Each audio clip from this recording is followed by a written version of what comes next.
we can figure this out as we go along. But for now, I will have to depart you guys as we're starting off the series. It is going to be Mirage, so you guys can figure it out. Take us home, baby.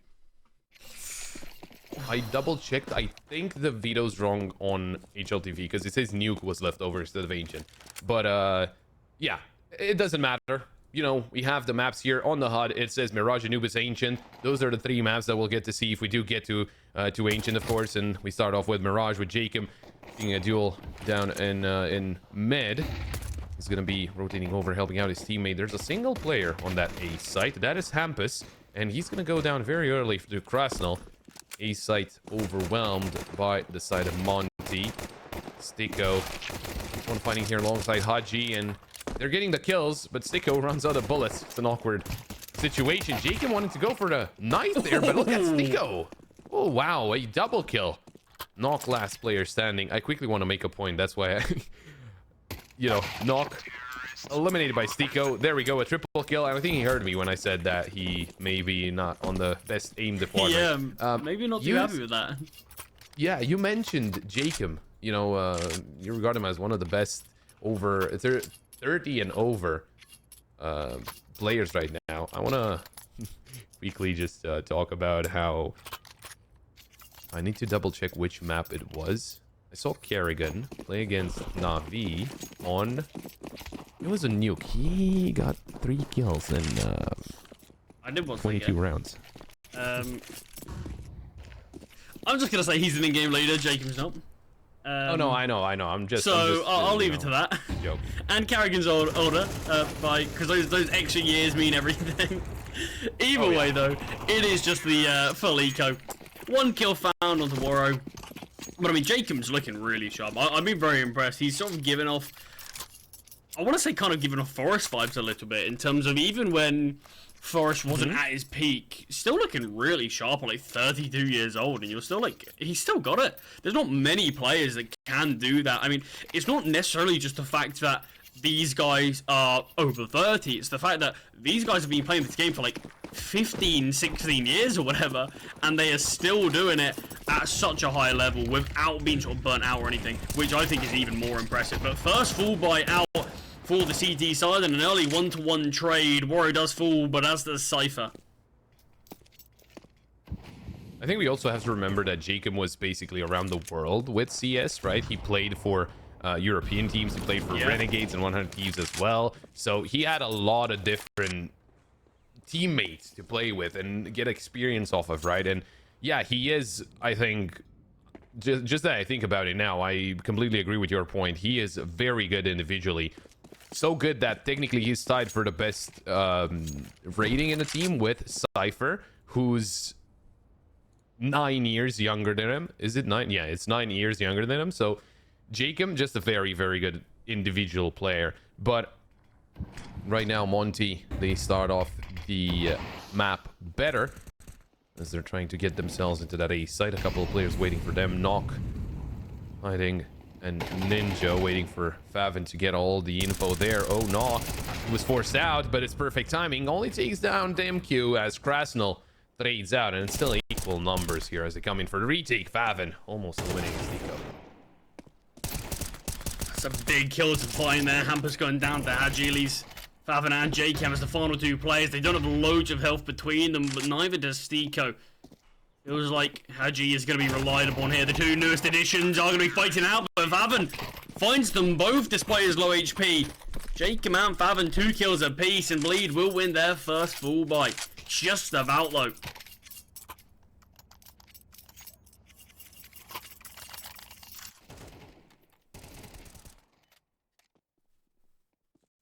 The thing I love about these 2 teams right now is obviously we have, like we were talking about on the desk, there's been a number of changes recently, but the ceiling of these both these teams, it makes me so curious just to see the next few months of what both these rosters can achieve, because in terms of some players that maybe weren't given the chances that they would deserve, they're really showing it in the server.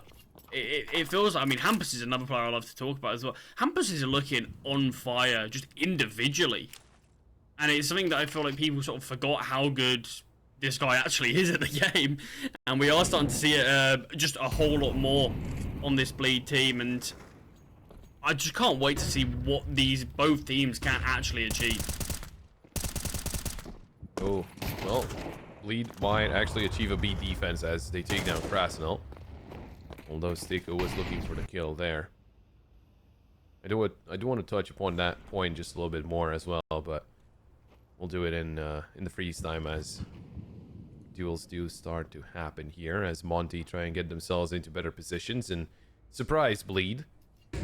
Saji's boosted up next to window, but if Jacob peeks out, could be an easy target. Haji. Oh, okay, his camera froze. For a second there, I was thinking, how is he moving in game? Is he playing with his feet? Yeah, or maybe just telepathically doing it, but no, it's just his camera froze there. So it will be a B play, and Haji will try to cut off the rotations as usually will come raining through. Cypher rotated over to help out Hampus. Ooh, not hitting the headshot there. Haji took down Jacob, but Hampus is still on site, only able to get one and a dink onto Demq. So now with a 3-on-2, Bleed.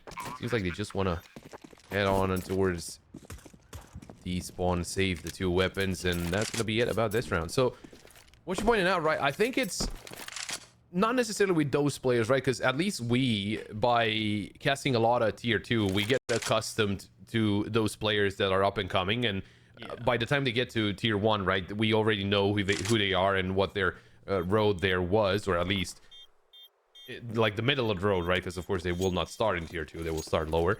But this is something that actually happens to me whenever I check out my local scene in Romania, and I see a lot of new players, right, that I don't personally know, and I'm like, where did those guys come from? But like, CSGO has been out for, was out since 2012. It's been a long time. People do grow up and people start picking up the game and getting better. So maybe that's something that a lot of people experience, right? They always remember the best of the best, but when new players start coming in, they're thinking, wait, who's this guy? And even though he might be just an insanely good player, just because he doesn't get a lot of opportunity at tier 1, it doesn't mean he's not a good player, right? Yeah, I feel like Cypher's actually one of those players a little bit. I mean, he's been around for a while despite only being 21. Obviously, probably best known for his time on Into the Breach, being there for a decent amount of time on a number of different iterations, really. But I feel like he's really starting to come into his own now. I definitely think a team like this is helping him out a lot. A lot of the players around him, the experience around him as well. It feels like we're getting to see the absolute best out of him, and he's someone I feel like, along with a number of players in this server right now, have a very bright future ahead of them, and a long one at that. For sure. I think both Bleed and Monte, although Monte did find more success, right? We saw them playing in majors and all that. I think Bleed is kind of on the same trajectory, playing better and better. And for what it's worth, I think if they would have been on different sides of the bracket, we could have seen this game as the final. But as it stands now, of course, it's just a quarterfinal. I wouldn't necessarily say that whoever wins here is the favorite, right? I do think they would be the favorite to win the whole thing, but for now, it is Jacob to find a kill alongside Faven, take down 2 of the players out of Monte, and try and stop this streak here. Oh, Jacob still taking the fights in mid, and he's not afraid at all. Usually you would see an open window fighting it out, but Jacob with an M4, he's enough.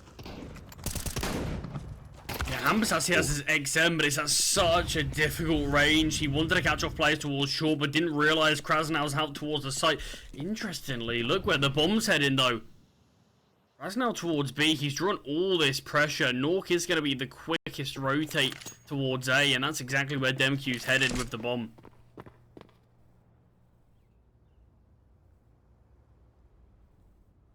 Well, it's kind of an awkward position for Bleed to be in. I think they know Krasnell's in short. Although Knock, he is paying attention to every single angle. Krasnell, he's very focused on the B side, and Knock actually made its way through Con. So now Demq has to win this duel against Faven, and he's gonna do it. So at least they secure that. Molly comes through and reveals the position of Knock, and he can't really do anything about it. 1-on-2, doesn't have a defuse kit. Rounds over, Monte actually able to adjust, even though Bleed started off really, really well. And I wouldn't necessarily be mad if we do see attack pause coming out of Bleed here, because, you know, the first rounds, okay, sure, Monte did better. They got themselves onto the sites, they got the kills and so on and so forth. But in this one, they actually had the advantage very early on, and it didn't work out. So something must have broke there. Surely they have a lot more strategies, right? And this is just an eco, so maybe it's not the best time to call a tactical pause. Maybe after this round or after the next buy round, if it is a loss as well.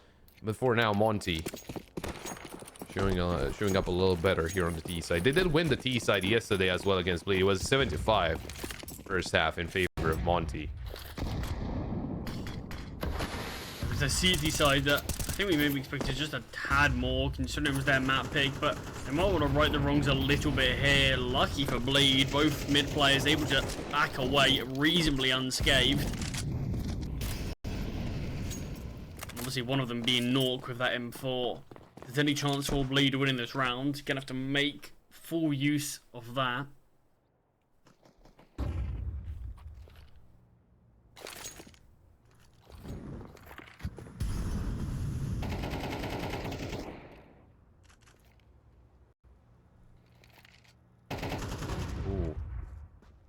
Interesting position from Waro. The boost was heard.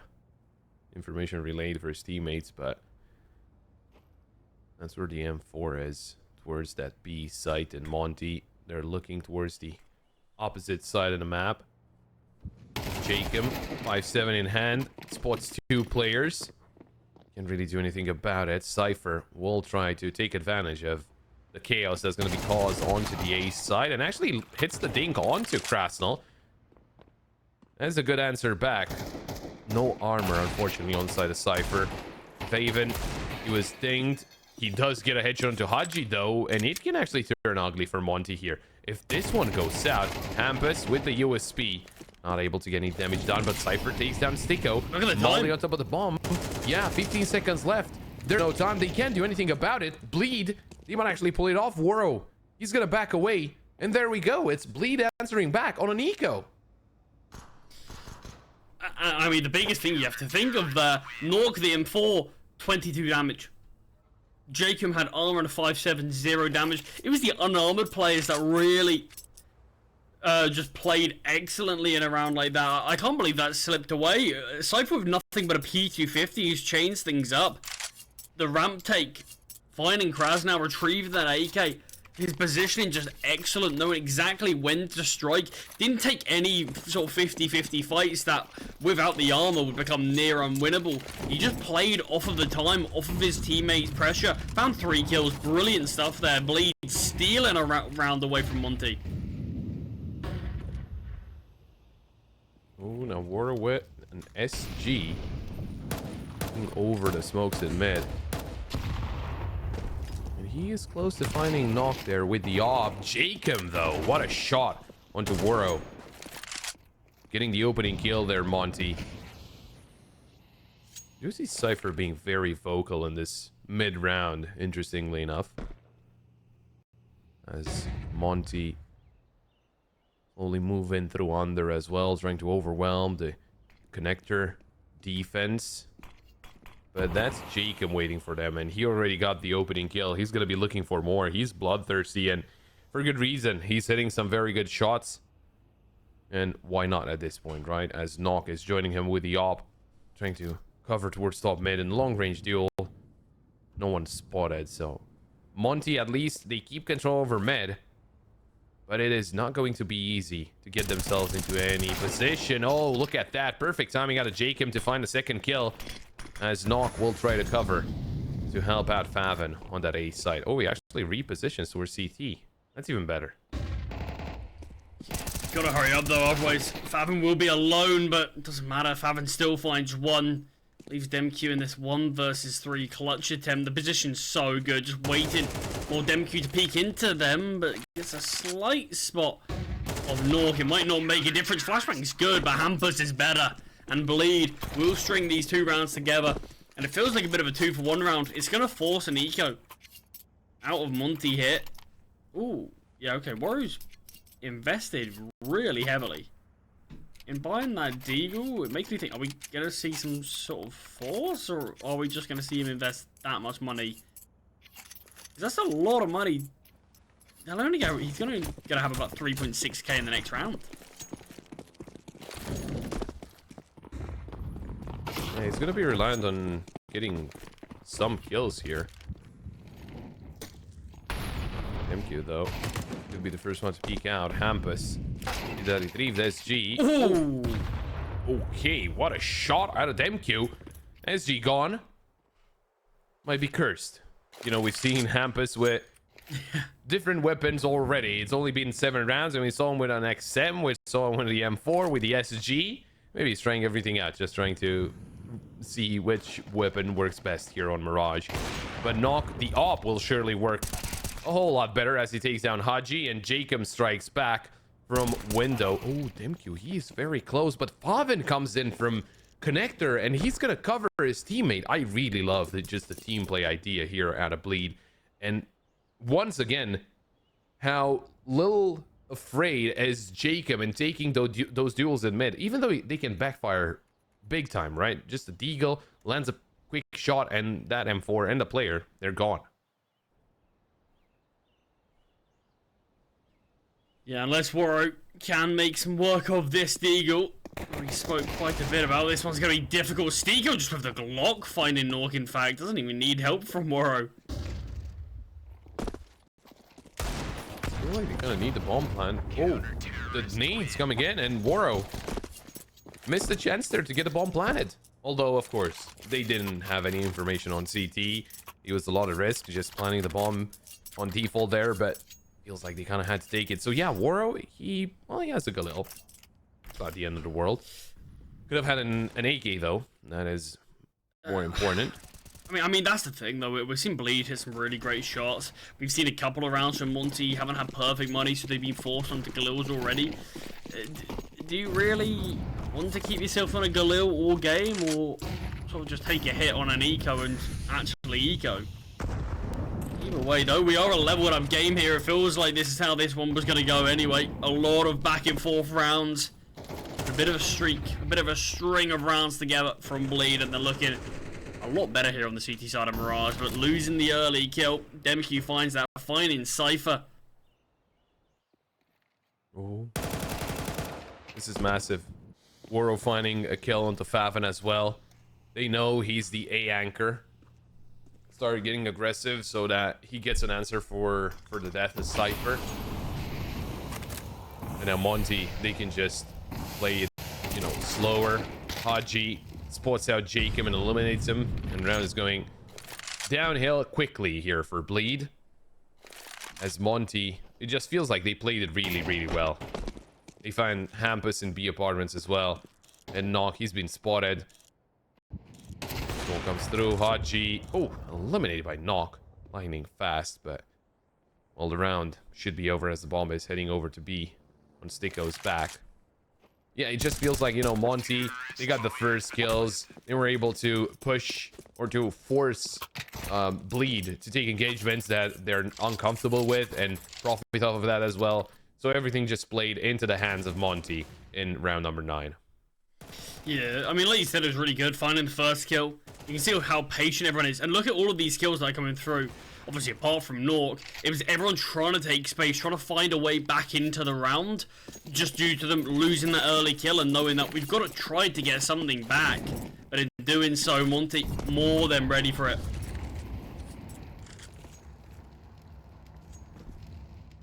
All power for Warro. First round scoped weapon's going to be in his hands. That isn't the SG. No fight's being given to him just yet. He's going to have to work for them in a round like this. See, money very lackluster in the reserve for Bleed. So this round can reset them, allow Monte to take a decent bit of a lead. But Favin, I'm loving this position.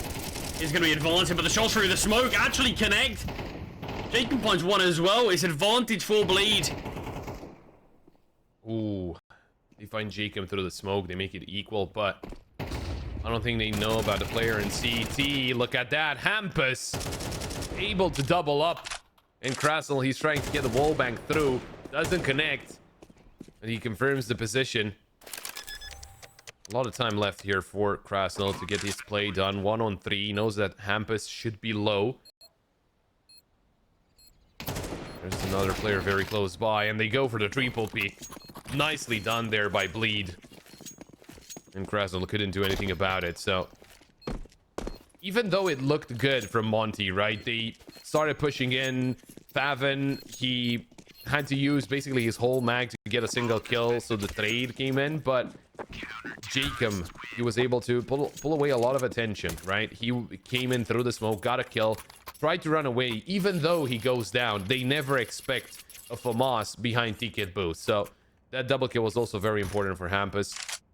We just had a round where Monte played it really, really well. And then right after, it's Bleed who actually show up big time here. So, as you mentioned, a lot of back and forth. And, well, it is understandable. Those two teams are very close in terms of rankings.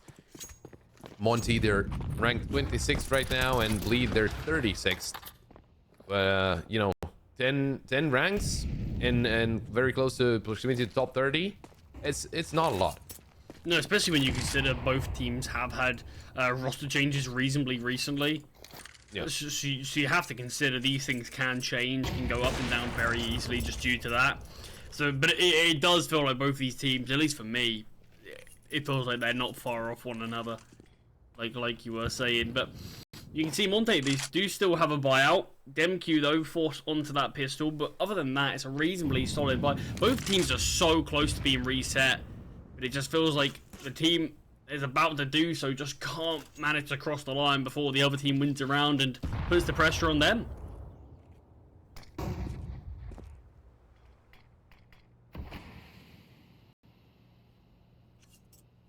Now this time, mid is being covered by Knock. Jacob went back towards connector. Window left completely open, but Monte, he seemed to be wanting a B play, and I think the setup towards B is actually pretty clean here from the set of Bleed 4-0. But it's spotted ahead of Hampus there. Molly will force him out of position. A lot of flashes to be coming through, and there we go. Cypher turns around at the perfect time, finds a kill, helping out Hampus with his double as well. And they're being completely shut down here. Monte can't do anything about it. They were just stuck in apartments. They couldn't even get out. 12 seconds left. Haji will try to save the AK for the last round of the first half, but ooh, he might die after time as Faven coming in. And he's not gonna get the kill. Haji, he's still alive, and he should be able to do so. They will not overextend here. Bleed. Still, they get the round on the board. That's what matters. And we get to round 12. Last round of the first half. Bleed in the lead by 1. Yeah, I mean, the setup towards that B site was so strong. And someone towards Get Right. One in the sort of forest jail area was just so brutal. It's incredible crossfire, and you can see, although Cypher was so antsy to peek out, desperately wanting to take more fights after finding the first two, he had the discipline to know there's no need to make this setup, sort of break this setup myself. I'll just hold and make it impossible. Does so, plays off his teammate. Really strong B setup there. Brilliant call from Bleed to be aware of that as well. Have that already in place before the XX even come through. Oh, Jacob. Actually back off. I thought he would have been pushed by now by Stiko, right? Whenever they heard all of the noise there, they don't even push him when he's reloading. Stiko, he is so patient, but he might have missed his chance. Faven, in the meantime, he's gonna have a prime position to get a multi-kill here as Monte will try to run out of Palace, although they will wait for the smoke here. Faven not able to get a single kill, so that could be a problem, although Knock shut down one of the players in Con. Stiko, they know he's there, and he can just wait for a second longer. Jacob, oh my, he's gonna knife Stiko, but he loses a teammate. Knock still delivering with the op, misses the flick upwards. It's still a 3-on-2 favoring Bleed. That nade is not gonna reach Jacob, but it will reach the opper. Hampus, the only one with a lot of health. It's going to be the two full HP players up against each other. Demq, weirdly, this is a winnable round just due to how low these players are, but the bullets are not connecting at all. And Bleed, they do manage to turn things around considering how this one was looking earlier. 7-5 scoreline is pretty solid. I mean, that's a decent amount of final rounds. It was 4-1 in favor of Monte. So quite a big turnaround, but what a chaotic final round. Yeah. It was all over the place, even with a knife sprinkled in. Yeah, Jacob just reloading, having to watch Stiko's back turn to him. Watching him kill his teammate. And the only thing he started doing was pulling out the blade, but... I mean, it could have went even more wrong if Jacob didn't find it, but... At least he did. Weird fashion to get it in, but Bleed now with the advantage. Monte, their map pick, have to try to find a solution on this CT side.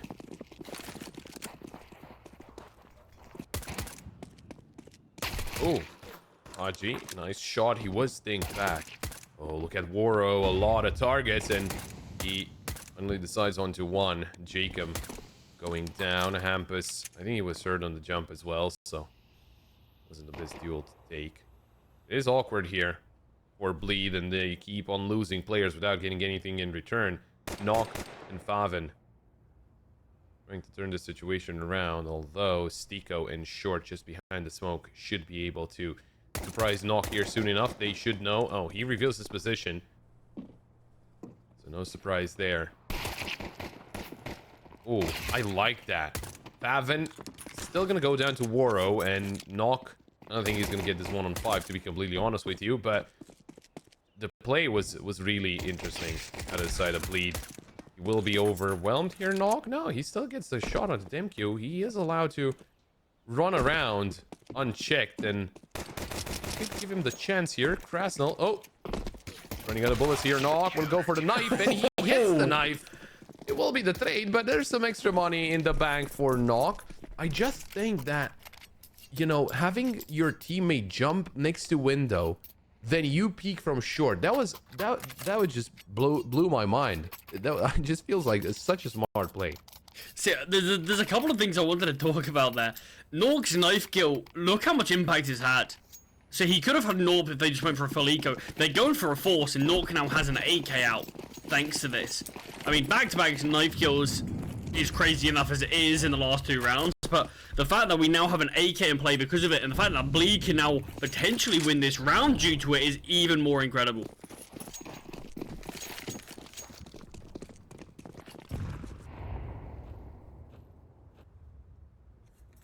Well, let's see what they can get done with this force buy. Remember last time those two teams played, basically yesterday, it was a 75 favoring Monte after the first half. This time it's Bleed in lead. That doesn't necessarily mean that he got this in the bag, of course. Stiko sprays blindly into the smoke. He's gonna take down one, and Pavan, not a lot of his HP left for him. Crossnell, I think he just basically wallbanged Jake him, so he's down to 4.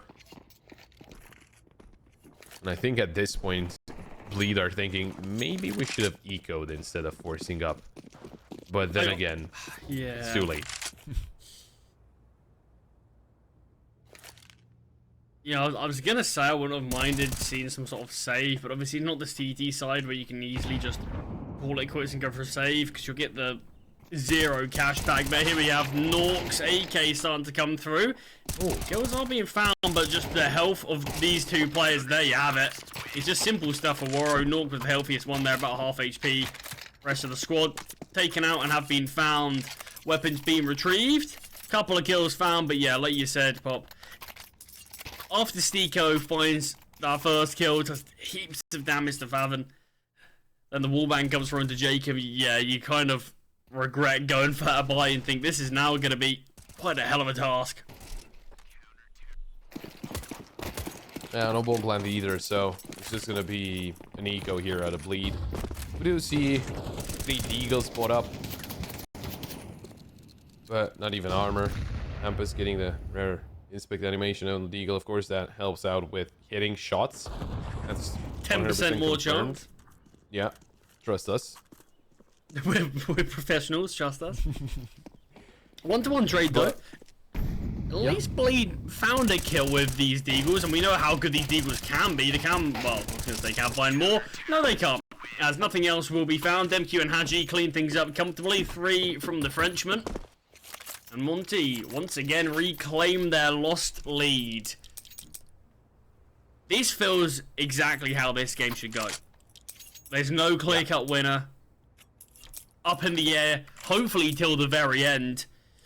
But I am still looking back to the game we've seen from these two previously and thinking, what can we take away from that? But I mean, like Nexus said on the from the analyst desk, it does feel like a lot of the time you watch a rematch and it feels like a completely different game. Nothing goes the right way, but what a fight from Hampus, pushing towards mid, just yoinking Krasnow out the server and leaving Monte players to try to hunt him down before realizing he's long gone. Monte will try to answer back. They were looking interested in under aggression, but rethinking that possibility. Woro all the way in short. Haji, there we go. He's going to take down Jacob. Woro with a kill onto Cypher. Is there going to be a trade at a knock?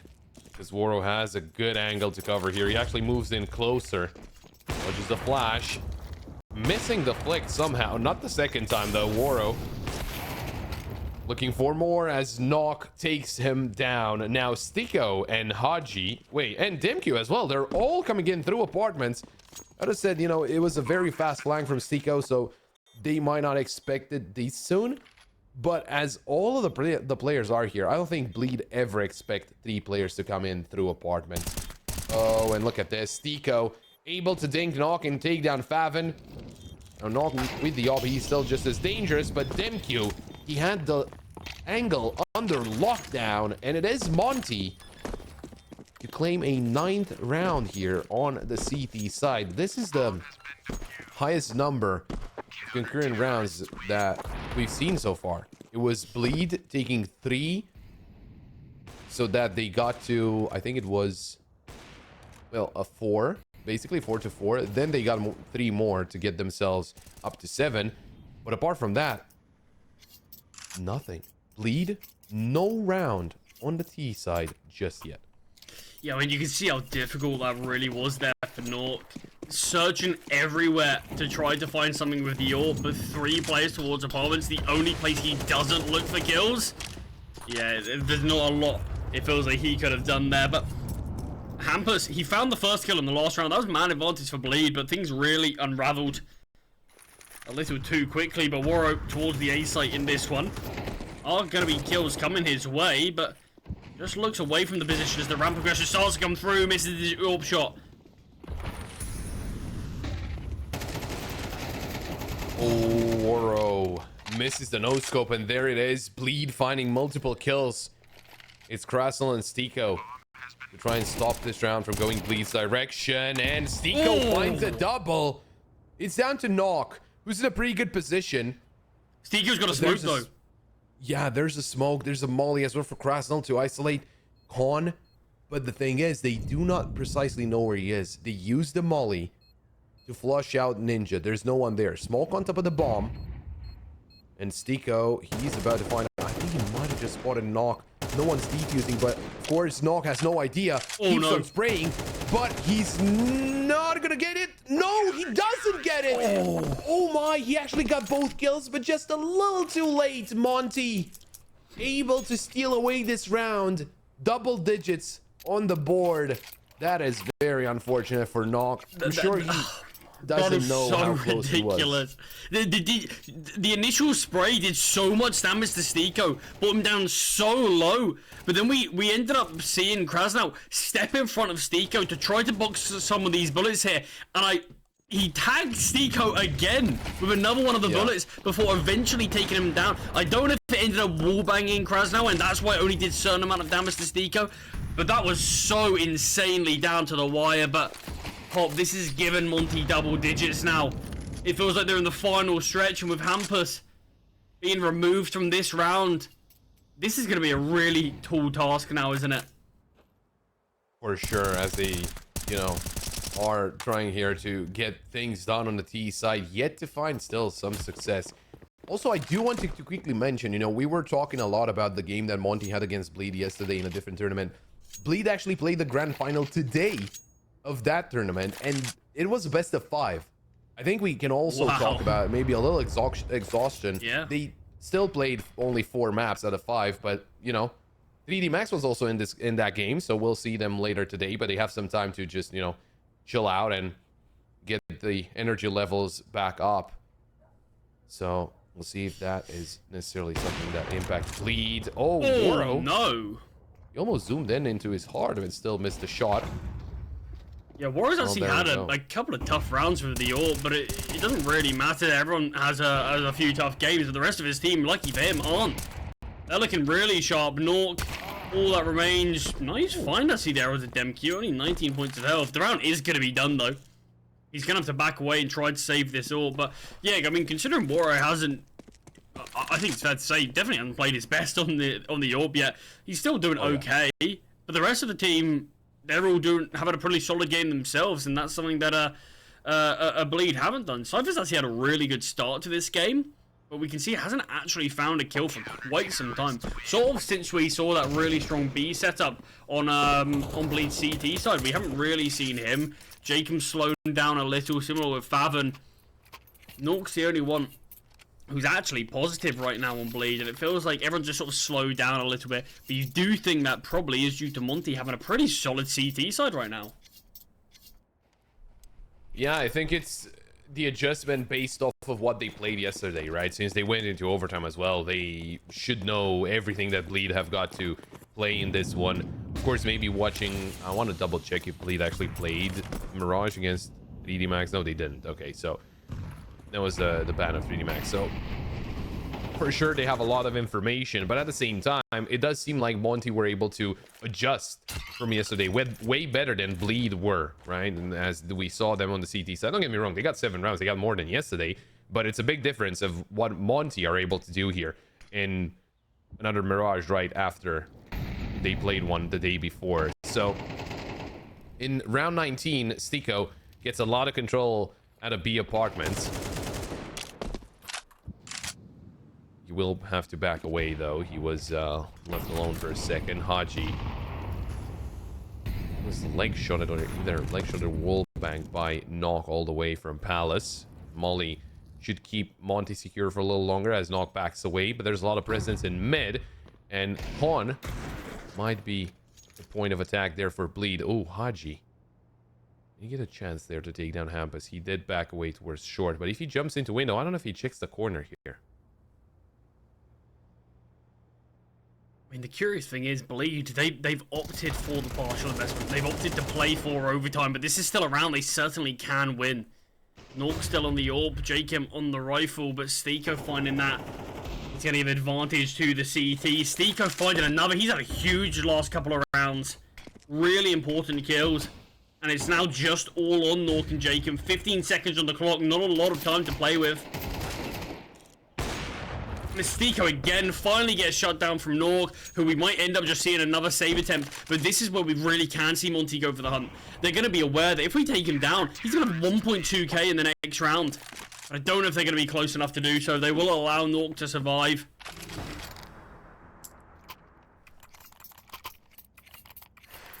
Well, for sure, Stico heard me. I apologize. I said he's not doing that well individually. He is having a lot of impact in this map. And Bleed, still no success on the T side. And Monte, they're just about to close out the first map. It's 12-7. It's map point. They have 5 chances to close it out right here, right now, as Woro tries to get aggressive in mid. Almost lands the shot, fully blinded onto Jacob, but he is still safe. Another flash comes through, but Haji, he found Cypher. There's the opening kill in B apartments. Now, I don't know if Haji can get away from here. He's actually going to back away into apartments, try and take the long way around.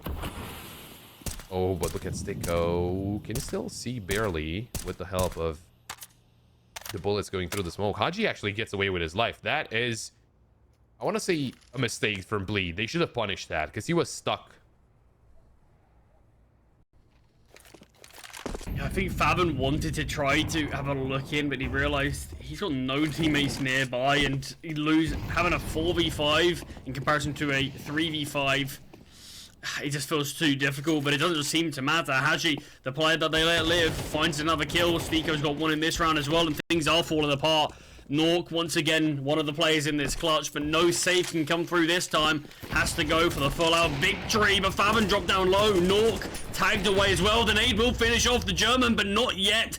3 HP, 1v4 clutch. Stiko's USP finishes the final 2 plays, and Monte will win their map pick, and they completely stabilize on this CT side, looking so much better. Some of the We don't have to wait anymore. No more hypotheses. Instead, hop right into it and find out what it's got.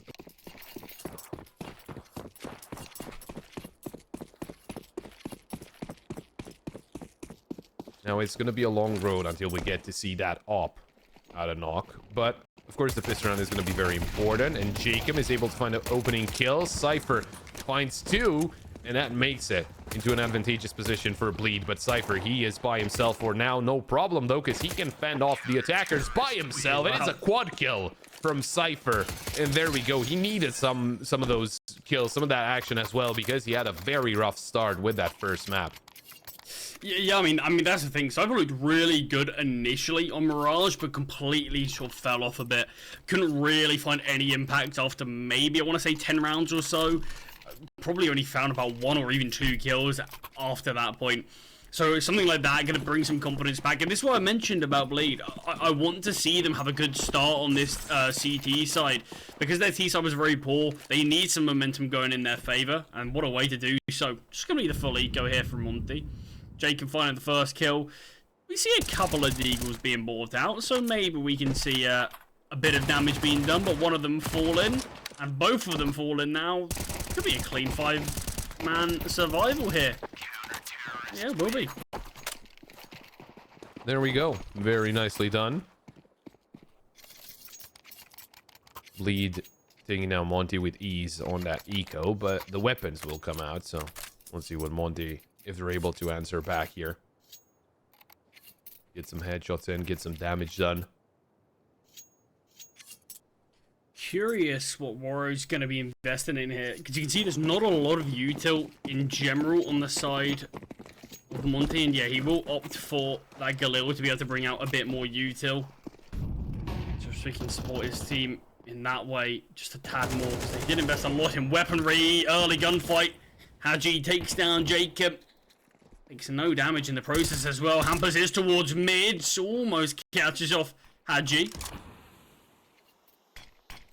Yeah, you mentioned, you know, in the previous map as well, where Warrow was investing quite a lot into those eco rounds, and in the end it did cost them basically an AK for a lot of rounds. Oh, wow. Wait, that was a headshot at a Haji. I thought it was a nade. Never mind. I mean, the nade surely did some damage, but that headshot was impressive. Cypher answering back on his shot into Krasnal, but the thing is, the bomb is not yet onto the A site. Demq is, finds a headshot. Warrow 2K with a shot onto Faven, and it's all down to knock. Nothing found by him so far. No kills, no deaths either, but he's going to be double peeked upon, and he's not going to find a kill, only a death, as Monte secured their first round here on Anubis. It felt like men against boys in that round. I mean, we saw the rotations, and it felt like Monte was just abusing each of those timings. We see players head towards the A-bomb site. That's where Demq catches one off. We see Warrow push through the mid-smoke, catches another one off. Just playing off of one another's pressure so well. They're really great first round from Monte to win their first full buy. AWP is in the hands of Nork now, though.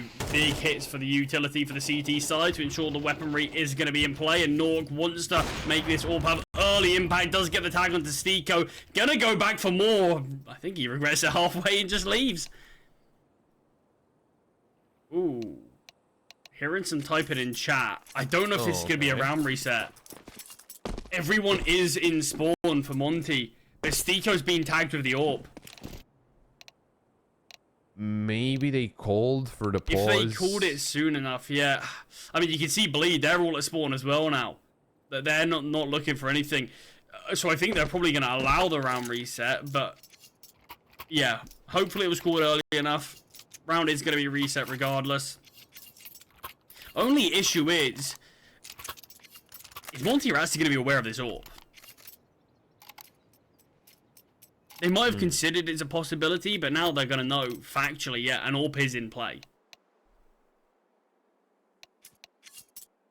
Let's see if anything changes in their approach here.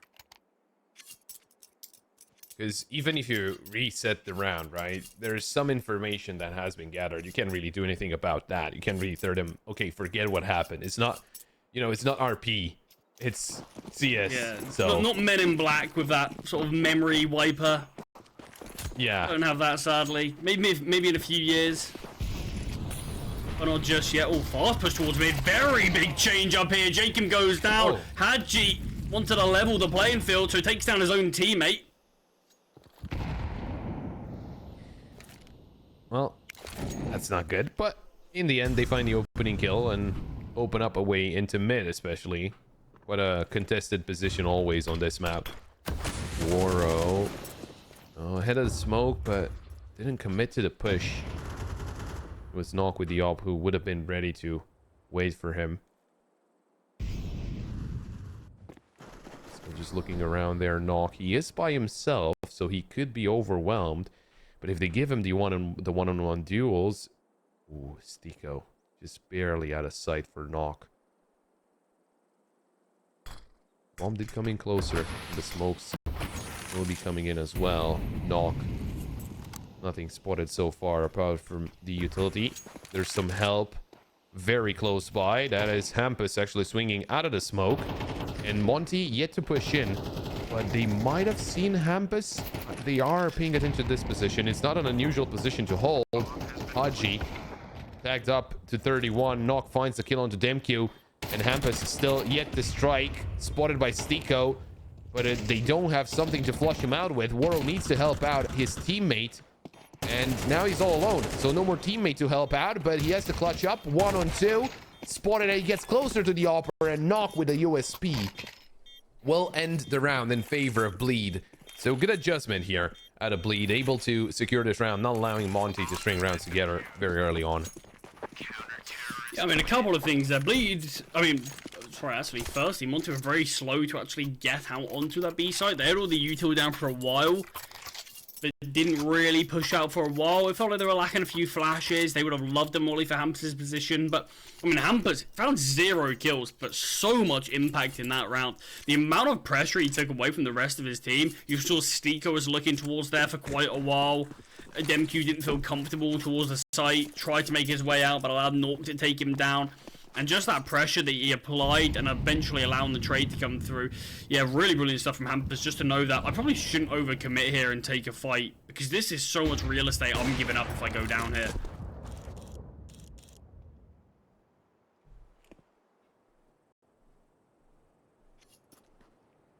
Monte's it does seem like, you know, having this kind of slow play style, it can actually affect them. I think Bleed are able to deal with those very effectively, but it does come down to the aim duels, of course, as Haji's down, moving in through mid. Krasnal sprays through the smoke inside cave, but there's no one on the other side of that smoke.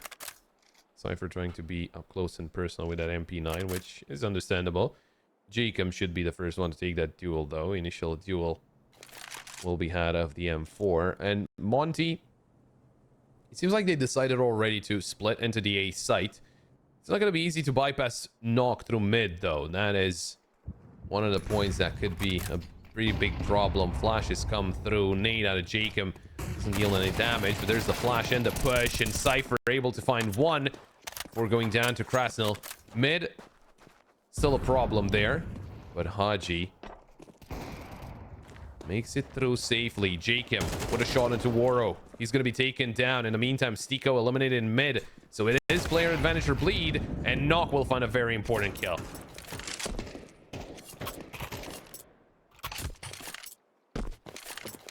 I'm just going to be backing away. Doesn't want anything to do with this. But looking at Hampus, he doesn't allow this save to come through.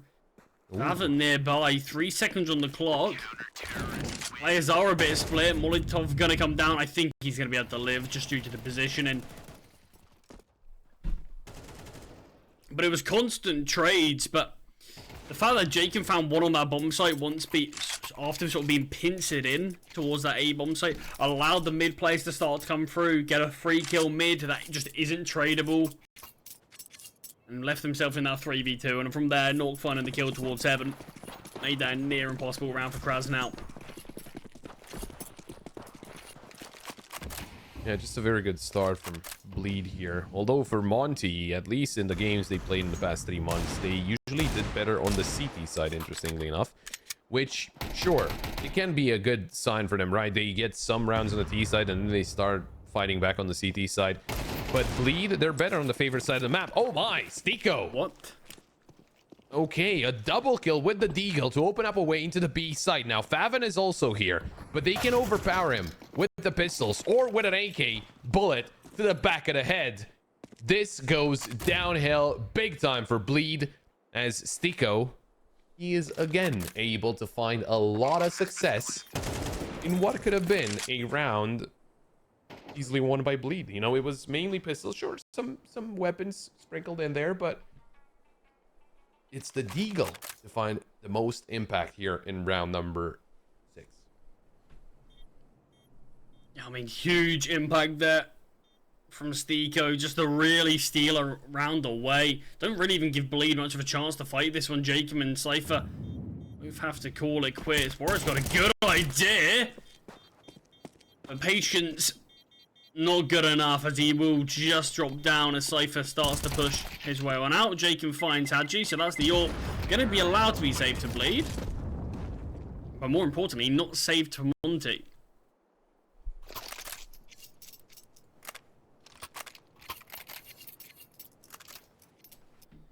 In all fairness, for now, I think Monte could do better without an AWP, because they're not, I mean, we didn't see Woro go for the peek through water towards cave or holding down into B main. They do get another AWP out. I'm not saying that Woro cannot go for those peaks. Surely he can, but he has been missing quite a lot of important shots on the first map, so maybe he could stick to the AK4 now. Would not do so though. Damn cute. Racing towards cave, making sure that he makes it very uncomfortable. In the meantime, Hampus, position known right now, but Faven finds the opening kill into Krasnal. They're gonna try to double up towards cave as Hampus is able to upgrade his MP9. Jacob is going to back away. Hadji has heard this noise. Both players spotting one another. Jacob not wanting to peek, and Hadji realizes, I don't really want this fight either. Stiko is so close with these sprays, but nothing connecting through the smoke just yet. It does look like it's going to be this hit towards B. Stiko surely going to get caught out by Hampers. Is so. Oh, Hampers! Oh. Brilliant triple! 3 quick headshots will eventually get found from Woro. 40 seconds on the clock, AWP in hand. Players are going to be pushing him though. Surely 2 players towards Electric. Yeah, even if he finds the first, the trade will come through. But Bleed, another round on the board, and they're showing us why they picked this map so far. 5-2 on the CT side. They can get 6 already. That's a pretty good half, but the way they're playing, they can certainly do more than just 6. I mean, the fact that Hampus gets 2 more kills here, even though it was a double peek out of Monte, that's not a good sign. Some of those shots not hitting. You know, I was saying how Monte, percentage-wise, they're better on the CT side. That's not necessarily something about the sides. It's just the aim duels. You're not allowed to lose 2 players while you're peeking against a single one. Now, Woro, good first peek onto Jacob to open things up in mid. It is basically a half buy out of the side of Monte, and they do have some weapons, but you're missing armor onto Stiko. And, you know, Hadji has the Take 9, Dimq, Glock armor. Yeah, swap the AK over from Stiko to Hadji so he can fully utilize that. He gets the D1. Exactly. I mean, this is still a doable round. Send sort of Stiko in as a bit of an entry without this armor. Let your other players really come alive, because they definitely can. This is a really strong A setup right now. Bleed have a great read of this. Yeah, Knock with the op as well, holding down the angle. He should expect... Well, it needs one flash. That's all they have, Monte. Unless it's perfectly placed. But still, Cypher is just going to turn around and start shooting, whatever the case. Flash comes through. Knock, fully blinded. But there it is. Cypher. Oh, instantly goes down. Never mind. He doesn't find anything. Nade deals a lot of damage. Knock, eliminated by the Tech 9. Hampus, able to strike back from behind the site. Gets himself a double and a third as well. Hampus starts delivering big time, and now he's in a one-on-one against Stiko with the Deagle. We saw what Stiko can do with the Deagle. Stiko needs to hurry this up. There's 10 seconds left. Yeah. It's gonna be an easy shot for Hampus. Oh, he expected a fake. Stiko barely avoiding death, but now Hampus, he secured the triple. He's gonna be looking for that fourth. We'll be using the util as well, might as well. And the nade actually lands in a good position, so Stiko's down to half HP. No armor, as I said, and it's an easy shot for Hampus. The clutch, the quad kill as well. And you were mentioning him. Hampus starts delivering big time here for the side of Bleed. Very nicely done. It did get down to the wire, right? Down to the one-on-one. But Hampus, no problem in delivering all those 4 kills. Just hiding behind the site, and Monte, they never expected another player to be on the side, right? Because they already have taken 2 out. Yeah, it feels like Monte did everything but find that final piece of the puzzle, and that really was it. Hampus was that piece. Great couple of rounds from him. 3 kills towards the A bomb site, and then the round after, 1v3 clutch, 4 kills in total. Unbelievable couple of rounds from the Swede.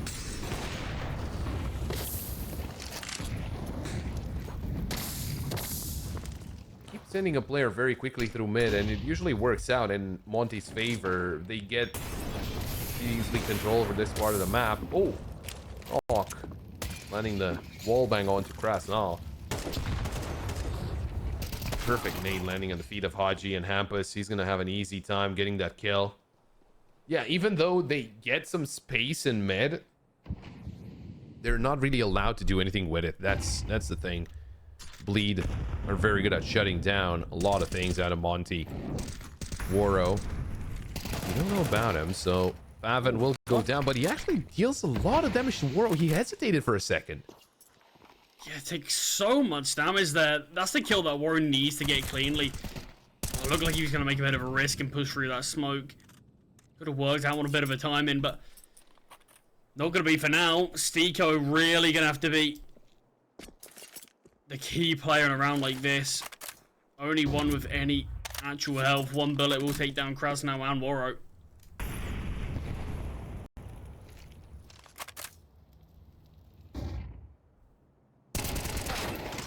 Oh, Jacob missing his chance, but still a lot of damage dealt. Everyone is so low HP on the side of Hampus Monte. has a nade. He could realistically just get a ton of kills with this one nade alone, but Cypher here, this could be really easy work for him towards this part of the map. Oh, nice fight from Hampus. Cypher does go down. Bomb plant is at least going to be something, and in fact, Bleed aren't that healthy either. The nade does come down, whistles past ahead of Krasnal. Good positioning, but Hampus doesn't get taken down, and Krasnal can't find the 9 HP Hampus. 3 kills again from Hampus. Well, it just feels like it's, well, not over, but not far from it. I mean, Bleed are able to win a lot of rounds where they have a big disadvantage, or not necessarily a big disadvantage, but at least a winnable situation for Monte, right? As you mentioned, Krasnal, he would have been very close. He gets that kill one-on-one. He can reposition, had enough time to get himself into a different place, and then, you know, he would have been in a one-on-one with very low HP. Oh, Bleed. Bit of a backstab. Yeah, trying to make it easier for Monte. Maybe this time they can get around on the board. I mean, Jacob was at least smiling, so at least he wasn't probably what I would be, fuming, angry, screaming at my teammates. But at the end of the day, Jacob's probably been knifed by his teammates a good few times in his career at least. But here you have it. The B defense is going to come through in absolute decimation. This is what I was talking about, Pop. It felt like Bleed needed a start on their CT side. It felt like it actually would have benefited them. I mean, right now, you'd say this is a CT-sided map, the way that Bleed are playing. This is really something special. Cypher's gone under the radar a little bit in the last few rounds.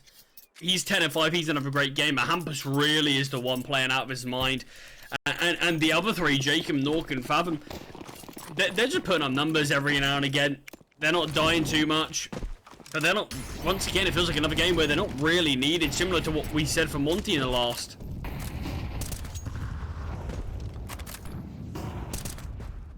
Well, they tried to go for a fast B play. Didn't work out. Now they tried to take control over A main, and they're able to do so. They forced Bleed back, but that doesn't necessarily mean that there's a way into the site secured. Knock. Open hand, holding down towards mid, and gets himself behind bricks here, but he could be double peaked, and he can only cover a single angle, of course, with the op. I think Bleed are doing a very good job at retaking control over A main. That part of the map being, you know, in control of Monte could be scary. Knock hits the shot onto Waro, opening up the round once again in favor of Bleed. Stiko, not really a lot of chances to strike back against an Opper, because if Knock repositioned as he did, it's still going to be very complicated for him to get anything done. He requires the help of Demq, but Knock, he's zeroed in. He could isolate those two duels, and this is the most important part of mid at this point. Demq swings out. Stiko tries to trade, and he's able to do so, but it's still a 3-on-2. Favoring the side of Bleed. Never mind, not anymore. Stiko. Oh, if he would have found Hampus there, it actually would have gotten real scary for Bleed. Seen this position before, and Krasno again. Yeah. Can't find Hampus. I mean, we can see the hands start to go up there from him in his player cam. Sort of question, why are the bullets all connecting to Hampus? Just can't kill him in this position today, but it's another one of these situations. It feels like however close Monte do bring it, we're not necessarily seeing clutches, but we are seeing these sort of clutch moments from these Bleed players where it matters most in these 2vx's. They can always seemingly bring it over the line in a 9-2 scoreline, which could be a 10-2. I think if it's a 10-2, all it needs is a pistol round and Bleed basically have the game in the palm of their hands. The meme with the stick man just poking, you know, something with a stick saying, come on, do something. I mean, it's just nothing is working out for Monte. It's really unfortunate for them, of course, after winning 13-7 on the first map, but like nothing at all connecting. Once again, it's Bleed to find the opening kill. And look at Bleed, they still have bricks up their sleeve. They push A main, no problem. Monte have no idea that Cypher is already up there and already behind them. Favin, good find onto Waro. As Cypher keeps on pushing. Jacob will be taken down by Krasnal, but now he will never expect Cypher here. There we go. Easy shot for Cypher. And Stiko has to be careful because he has the bomb on his back. Miles away from Haji, mind you, and it is a 4-on-2 favoring Bleed. This could be a round-defining kill here. Or this one. Yeah, I mean, it's all on Stiko. It felt like both Haji and Stiko were sort of saying, find what we can at this point. Stiko not expecting Cypher up there, elevating himself up, but it is a 10-2 scoreline.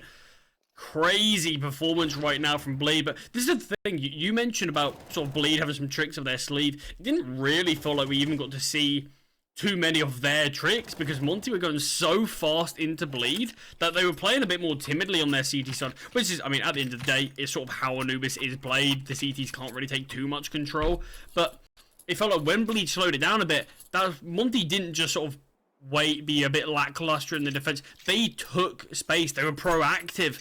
They got Cypher really deep there. Even though Jacob went down towards Canals, it sort of further baited Cypher in.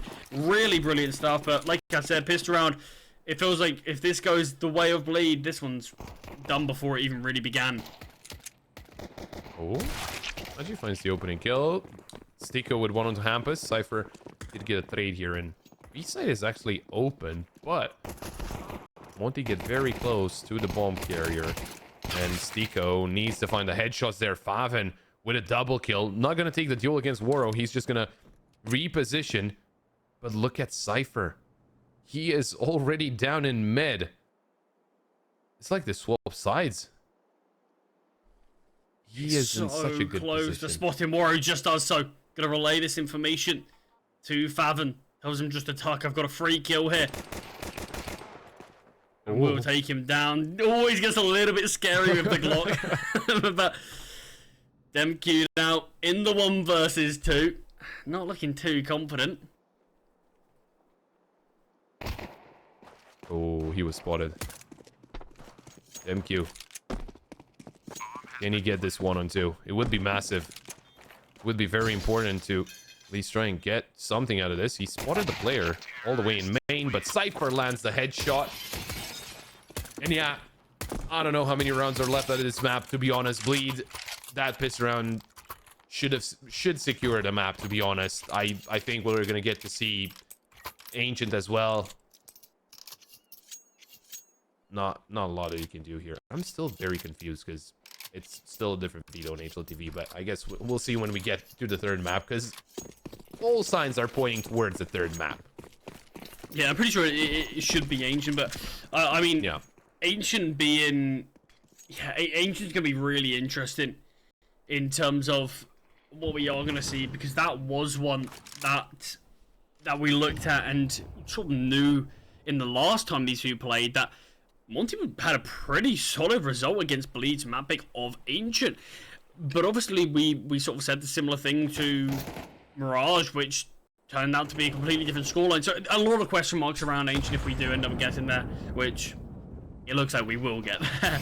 It is obviously the force spike from Monte. In fact, Haji finds the opening kill, getting a lot more aggressive, but this could go against him. It does the complete opposite. Woro finds the kill. Look at Nork though. He snuck behind these players. Yeah, I mean, he has the bomb, but what can he do if he loses all of his teammates as Jacob pushes towards CT? Knock, he's going to get the bomb planted on A, but they know that Jacob is here. He's going to find a kill on the Krasnal. Is there any way they win this 2-1 for Woro? Never expecting Knock here. That's... Yeah, you'd never do, right? He planted the bomb and he was basically alone on the side. But there's no defuse kit, Bob. They don't have loads of time to actually retake this. Yeah. Surely they can't win this clutch. 2v5. Oof. It would be very bad.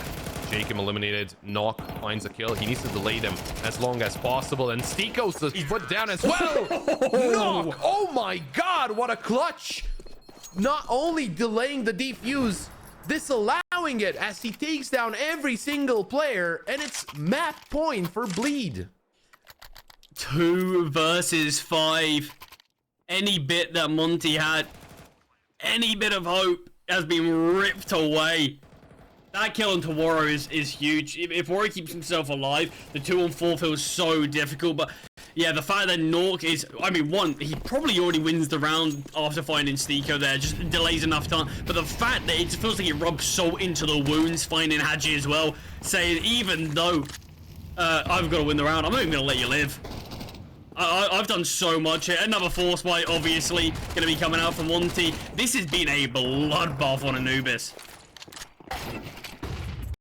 Okay. Hang on. Hang on, Monte. They get the first 2 kills, and Jacob and Cypher, they're both dangerously low. Now, the thing is, we've seen Monte in the previous round start off really well, and then Bleed still able to take away that round. But in this one, I think they have a better loadout. I think they stand a better chance against the likes of Bleed, as Cypher and Jacob will try to get some control in mid here. Flash doesn't affect Stico, and he will upgrade to an AK. A dangerous game there from Stico, but he's gonna get a 2nd kill as well. It's a 3rd in the round, of course, and Knock is all alone. If he pulls us off this 1-on-5, oof. I think the mentality of Monte would be just completely gone. Don't actually spot him out towards A just yet. So we'll be able to live for just a bit longer, but his time does look limited as the MQ is very close behind. Nork finds one knife out. Yeah, gets a bit more than he bargained for. It's all 4 players are waiting for him to re-emerge from A main. But at least something from Monte. Maybe a bit of a spark that they needed to try to sort of give them some belief. At the end of the day, this looks like it's going to be going to 3 maps. Hopefully, for Monte, we can at least see maybe just a little bit of resurgence, even if it's just a few rounds, 3, 4, 5 rounds, something like that. That can at least give you a bit of confidence again, say, okay, we just had a really rough Anubis, but we at least show that we can do something. It was just sadly a bit too late. But with Hampers finding the early kill, maybe 1 round is all Monte going to be able to find. Would be a rough loss as well against a couple of AKs and 3 P250s, but Hampers is just having an amazing game. I wouldn't be surprised if he's able to find more. Does get tagged down to 47. Oh, although Stiko's in a very good off angle here. Jacob, never expecting it. AK goes down, but Favin retrieves it instantly, and Favin was able to take down Woro, but no answer against Stiko. They still have plenty of room to work with, and it is still a 3-on-3. The problem is, the only player that still has armor is Hampus. Nock and Cypher are still in those P250s, but even if Hampus drops over the AK, they, you know, will be taken down quite swiftly. So that is something they have to take into account as they are looking for a repositioning towards the B site. Oh, Krasnal will eliminate Cypher. And that should pull the alarm there for Monte that Bleed were trying to get something else done as Monte get control over A main. Krasnal, he's the lone defender, but he should be able to stand his ground here. Yeah, Hampus spotted. Nork can retrieve this AK. It does get found from Haji. So Monte string a couple of rounds together. Will be able to show us just a little bit more before map number 2 is done. It's first time actually that Monte have strung 2 rounds together. The rounds that we saw from them in the first half were just sort of isolated.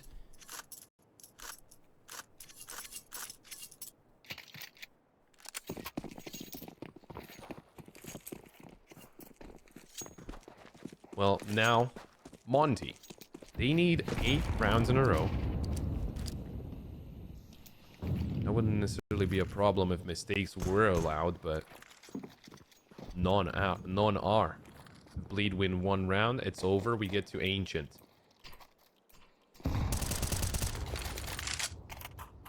Free smoke for mid as Monte. They're being very careful about this, and, well, it makes sense, right? But it is just a very low round from Bleed. They have only a single P250 surrounded by Glocks. Not really a lot of hopes for this one. Maybe to get some damage done, you know, to get a player to reinvest. Maybe he doesn't have enough money for an M4, gets himself a FAMAS or an MP9. But even then, Bleed, they're still taking things slow, which I respect, but then again, I'm not, you know, expecting a lot of kills out of the pistols without armor, especially. Flash comes through. And there's the push. But Woro... Oh, he only finds 1. Maybe they find Stiko as well? He is on 6 HP and he's still fighting. I would guess at this point for Monte, it doesn't really matter if they lose players, because as long as they win the round, they're still in the game, right? And they should still have enough money. Krasnal, there we go, the double for him. And it is Monte to secure another round. And now it's another one of those big tests as Bleed buy up. Yeah, still such a long journey to actually be able to get back in this game even, let alone bring it back level and bring it to overtime. 7 rounds on the bounce are going to be needed, but, I mean, we've seen some ridiculous comebacks. There certainly is a chance, however, unlikely it may seem.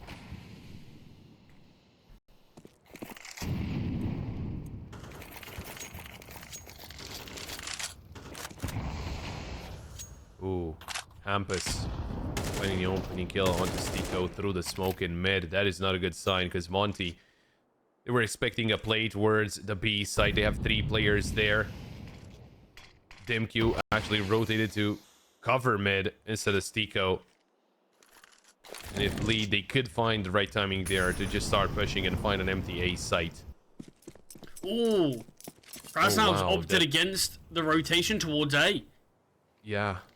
This is really interesting. Now you can see the util bombardment come down. There's a smoke towards camera. No one is here in the site. DemQ finds Hampus, and that's a huge kill to find. Gives him a bit of a fighting chance here, but with another smoke going to be thrown towards camera, this is going to be tough for the CTs to break into it. They realize they leave mid and try to rotate around. Oof. You find Bobbin, Cypher. Oh, rough spray there, and Knock will right the wrong, but now he's in a 1-on-2. Needs to clutch up once again. AK in hand against a couple of AKs from the side of Monte. He's gonna wait around, peeks into the molly, get some information. He knows that there's no one on the bomb, but Haji starts defusing, and he has a defuse kit. Knock not able to deny the defuse, so it will be Monte to actually complete the retake. Even though they had an empty site, it was basically a 4-on-4 retake with no information on the site. They're still able to do it. Nicely done there. Yeah, first of all, we saw a little bit too much fighting actually from Bleed. Maybe we wanted to get the game done with before it was actually over. We saw a lot of fighting towards A main. Did see fighting around the Heaven area, but that went sort of an even trade both ways.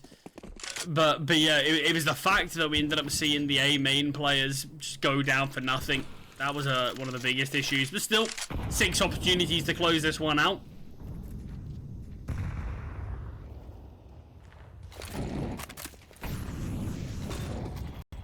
Good position out of Haji, but I think it can actually backfire against those pistols.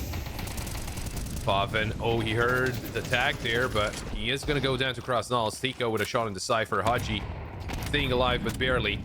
There we go. The nade eliminates him. We do have a couple of AKs here. Lead looking for those headshots. Jacob has the angle down as the smoke comes through. Vision taken away. Maybe with a boost. Stico expects it. A lot of damage dealt by him. The AK will be thrown over to Hampus, but as they are losing HP constantly, and another smoke comes through, that's going to waste even more time out of Bleed. You don't really consider the possibility of just rotating off of this. Yeah, I think I want to say I think they're a little bit paranoid about the positioning of where Monte could be, how much space they have taken. We can see DemQ is in a pretty deep position. We do have Krasnow holding the mid across the camera, so just holding it quite passively. He can be quick rotate towards A as well. Stico does have a Molotov that he can just dump out.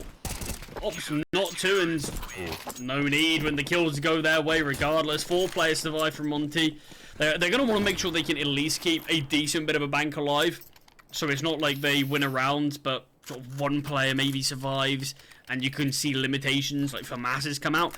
So they want to at least make sure they do have a bit of cash, but this has quickly turned into 5 rounds apart. Still a long road back. But we are at least seeing rounds on the board, aren't we? This is 5 in a row now from Monte. The only bad thing is that if they get all the way up to 10, maybe even 11, and they lose there, that's going to hurt even more, right? We'll see what Monte are able to do. Of course, overtime is still on the table. It's just one mistake, that's the thing. And that could be that one mistake. Jacob finding Stico through the smoke.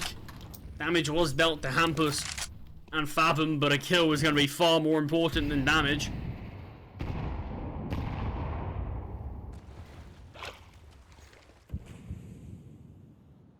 Well, Bleed is not the first time they find the opening kill actually through the smoke onto Stico. Are they able to use it wisely this time around?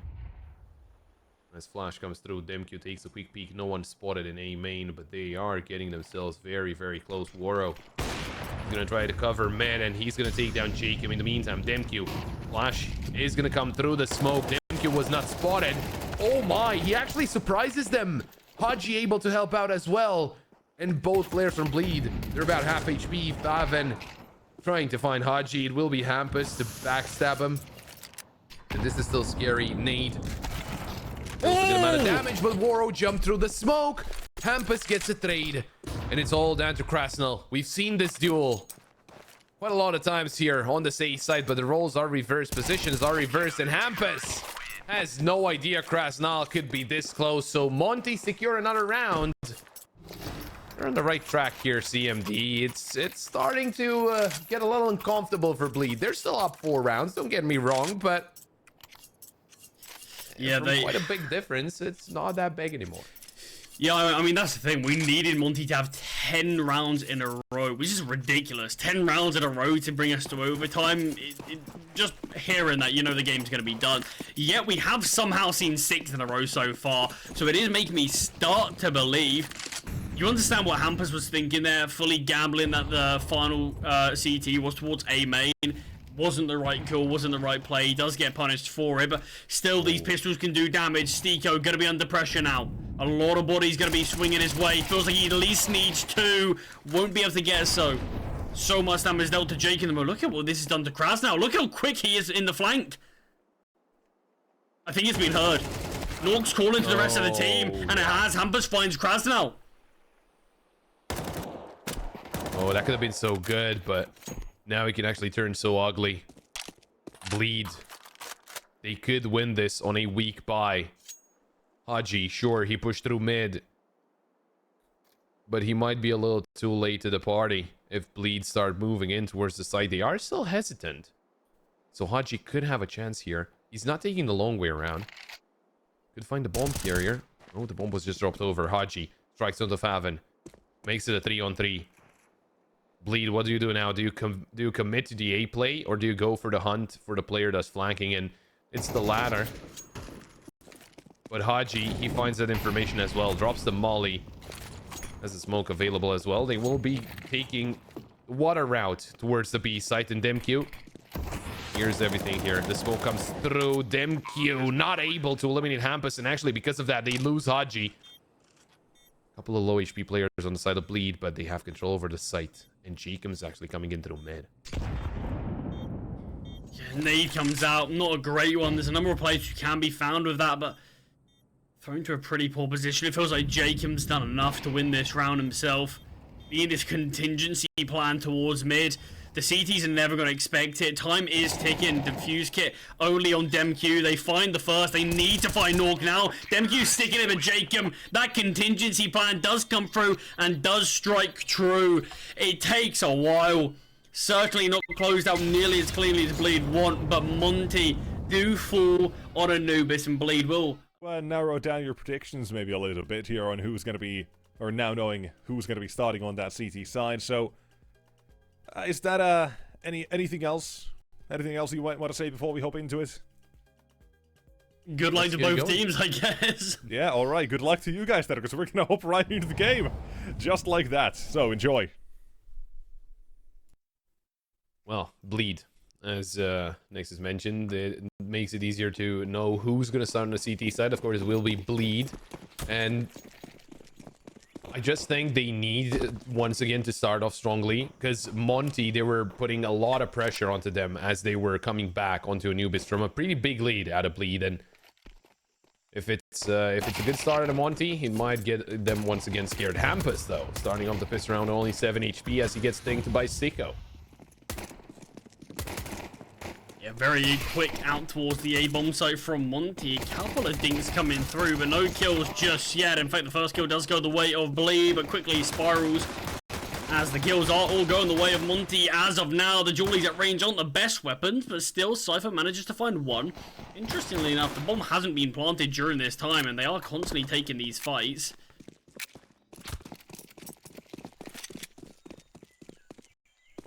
Well, there's still a player lurking around there. It's Cypher with the dualies, and he's gonna hear the steps. Oh, the flash actually helps out quite a lot.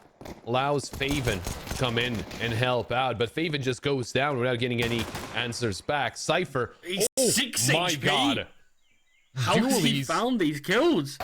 doing a lot of work, but Krasnal, he's gonna land the kill. Cypher, you can look at him on the webcam there. He was ready to clutch this up and just be ecstatic about it, but Krasnal, he had something to say about that. So very good try, to be completely honest, with only 6 HP, but in the end, it is Monte to claim the pistol round. Yeah, big pistol victory for Monte after what was a pretty horrendous start to map number 2.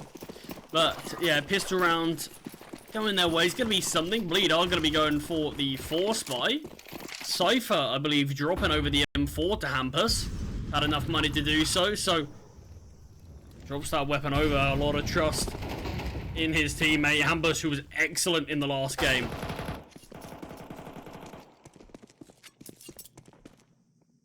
Okay, Cypher's here to play. He's not messing around. Getting the opening kill with that deagle. Now, it is a 4 spy here out of Bleed, which is a little unusual for the CT side, but then again, it's just the start of the game, so they can afford to buy into this one. Hampus trying to deal some damage onto the bomb planter, but he was not able to do so as he keep on spraying through smokes. Unfortunately for the side of Bleed, no success found so far, so they have to go for the retake or just save everything and try and win the next round. And it does seem like that is the plan, because they are backing away from CT. Nice find from Hampus there to actually just keep the economy pretty weak. Nork as well. This is actually a lot of damage being dealt. Stiko needs to be careful. I don't think Stiko lives, so he's going to have to push into Jacob, and he will go down. 1 AK. This is a ridiculous round. We're going to see 1 AK being saved, and all 5 players for Bleed surviving in around that Monte win. Pretty weird stuff. But I mean, Monte do get at least the 2-0 victory, but we're going to have to see weaker weapons invested. I mean, Stiko opting for the Galil, Hadji probably going to have to do the same thing, and we will do so. Still going to be a better buy for Monte, but considering there is still money in the reserve for Bleed, they're still going to have a bite in the next round regardless. Solid enough stuff. Or it has been boosted up. Hampus, luckily for Bleed, for Monte, sorry, not spamming exactly where they are. I really like the call as well. Just save everything, but make sure you're trying to find some fights as well. And as you mentioned, the economy is not going to be looking good at all for Monte, so as they saved everything, if somehow they're able to take this one away, Monte, they're going to be on a 4 spy and then potentially on an eco, so this can turn very quickly in Bleed's favor in the start of the game here. Hampus tries to find something through the smoke, but is unable to find basically any damage. As Monte are working their way towards the A site, the 5-7 of Faven finds the opening kill. Jacob not striking just yet. He's still paying attention to main, and he's going to be able to take down Demq.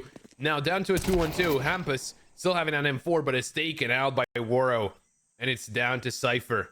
So far, he's been hitting some amazing shots, especially in that pistol round with the dualies, but Waro not planning for now, and that's going to be a mistake because Cypher can just back away, try and play the round on his own terms, as Stiko not only has to find the kill, but also hit him on planet. He's going for the kill, and Stiko seems to be the right approach as he takes down Cypher, and you can see what it means for him. You know, didn't find success in that pistol round, then doesn't find success here either. It's not, you know, the best situations he could have been in, right? Because in the pistol round, he was very low HP. In this one, he was in a 1-on-2 and with an MP9 in kind of mid to long range duel.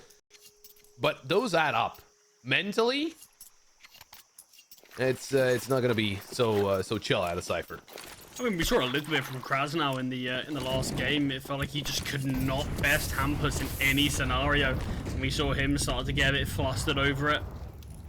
Obviously, some players better adapting at those than others, but at the end of the day, it's still going to be disappointing when you just can't win these important clutches, however difficult they are. Aggression here through Cave. Cypher finds the first kill with this MP9. Swing eventually comes through, and the MAC-10 of Krasnal will get the trade. Molly forces Hampus out of position. I don't know if it was supposed necessarily to land there. Faven, he might not have realized that Hampus moved over. So Faven, he was targeted. Let's get taken down, but look at the damage so far from Monte. Ooh, a knock. Barely making it around the corner. Still alive and, well, just as deadly as he might be on 18 HP, but he has an off. Oh no. Hampus forced forward from the Molotov, but will be allowed to live. Yeah, this is a really interesting round from Bleed. They were so aggressive. And so many players towards B. It was such a heavy lean towards this side of the map. I don't even hate a call if they opted to save here. No defuse kit, not a ton of util. And 2 players, 1 bullet from death. Hampus is going to be creeping forward. Has to at least find one. It feels like a couple of players are a bit further away. Just feels like they're waiting for a call to go for a save. But now look, turn. Ready to look like they want to attempt this, but still slowing things down. The bomb's half tick. No defuse kit, remember.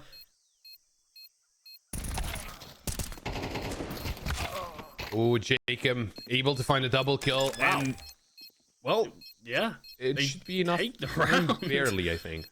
Yeah, I mean, they do have it, but I can't believe that. So many positions felt like they were very overlooked as soon as Stiko went down. War on the boost. Problem. It feels like you kind of needed Warrior to hold towards main and hope other players, or your other teammate, can hold elsewhere, because they just left such a huge gap, allowed Jacob to find those 2 kills and win the round from that. But Bleed, yeah, they will steal away round, but I'm convinced that wasn't a proper attempt at the retake initially. If Hampus went down, that would have been a save. Yeah, for sure. I mean, Monte, not going to be happy with it. They do go for the force up, even though I think they would have had enough money to just eco it out. Knock starts things the right way for the side of Bleed, taking out Haji. Now, the weapon has been retrieved, but oh, Jacob, very risky push there through ramp. He's gonna back away for a second. Stiko, this is going to be a very important duel against Hampus. Hampus is showing util here, so Stiko could just pop out and surprise him. Get a quick headshot and get himself a weapon. Oh, or even better, Hampus starts pushing. There's an M4 retrieved by Stiko. Waro with a kill onto Cypher, and hold on, this can turn very ugly here for Bleed. Faven eliminated by Stiko, and look at that, it's a 4-on-2 already. Stiko hitting even more shots, running up to a third.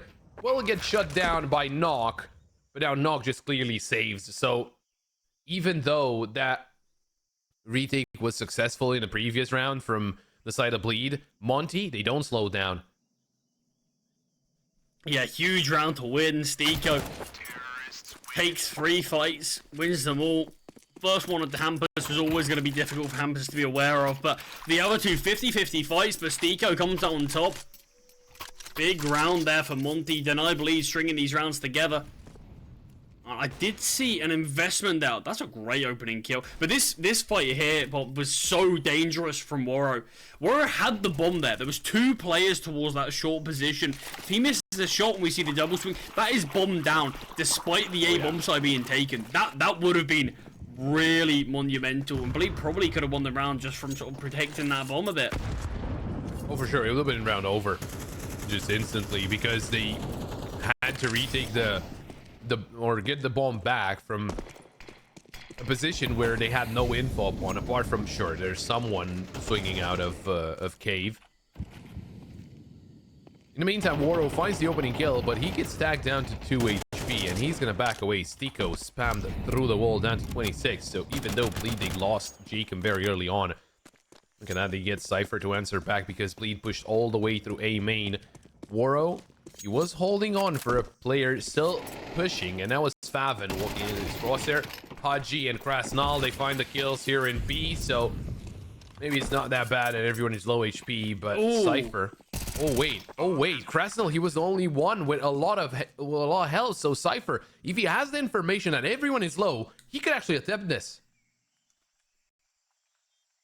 Yeah, that felt dangerous from Krasnell. We might get away with it as Cypher. Might just concede and not actually fight this one, but yeah, definitely a bit of a risky push from Krasnell. Nonetheless, it's going to be a 5-1 start for Monte. This is a pretty solid looking start to their Ancient. And Ancient right now has very much changed in siding. I believe last time I checked, which wasn't long ago, this was like the only map that was like exactly 50-50. Quick check just to confirm that, but either way, if that's the case and we end up seeing Monte going to have a T-side that looks like this is really impressive. Yeah, the only map that is dead on 50-50 in the last 3 months at least. Still feels like teams obviously have their preferred sides, their favored sides. Oh yeah. I do see sometimes some teams, well, as Monte are right now, being a lot better on the T side for some reason. Even though, well, I guess, you know, it was a heavily CT-sided map, and as they changed the spawns and brought CT back even deeper, that's what kind of changed the direction and made it more 50-50. It was like kind of an adjustment, as Dust 2 had, right, to block the Ts from being able to see the double doors all the way from spawn. They had to jump down, although they didn't really make all that big of a difference. We see a lot of Ts doing really well on T side Dust 2, but yeah, it's just I think for now Bleed, they have tried being aggressive, they have tried being passive. Not a lot of things worked. It actually worked out when Monte kind of overlooked the possibility of a flank through main when they had the bomb planted on A. So I do think something needs to change for Bleed here. I don't know if it's already time for attack pause, especially not on a Nico, but it could be soon enough if Monte don't slow down here, or if they don't manage to slow them down. We might go for, you know, your prediction that this map could be a fast one as well. Yeah, it's a solid enough buy from Bleed. Obviously, Nork is going to be saving for that orb, but pistols and armor, Cypher with that M4, not far off. Waro getting the opening kill once again.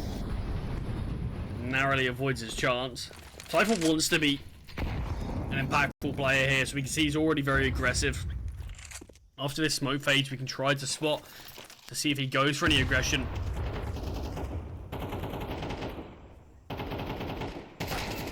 Oh, found by Demq. Not what you wanted out of the only weapon they still had in your inventory, as Haji swings out, eliminates Hampus. He's being careful not to be flanked from A main.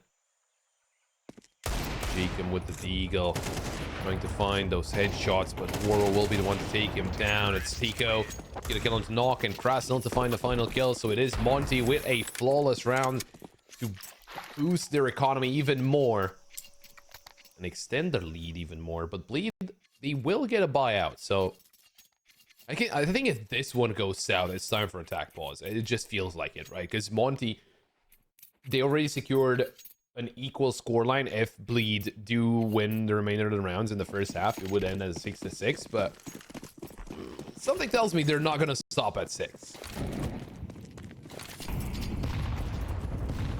Yeah, I mean, the way things have been looking so far, I mean, you're looking around like that, Monte pretty much pushed into that B stack. Obviously, wasn't the best weaponry, but not losing a single player is a very solid result still.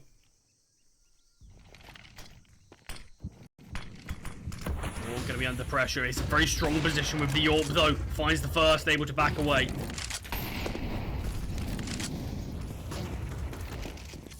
Rotations are so quick here. Oh, Cypher gets found. Haji is still alive, but it is going to be a bit more of a mid-hit. Bleed are liking a lot of gambles, a lot of heavier stacked sites. There's 4 players towards A there, with Jacob being solo B, now starting to rotate across once again.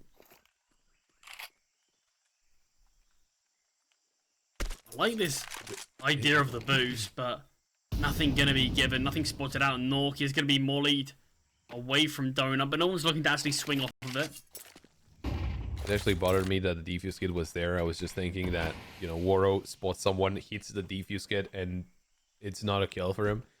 But in the meantime, they find Stiko with a push through B main. Waro, ooh, finds Jacob, who overextends, even though they had a player advantage. Didn't feel necessary at all. Hampus will try to take his place, and there's no one to be spotted. Favin, though, he's gonna find some action soon enough.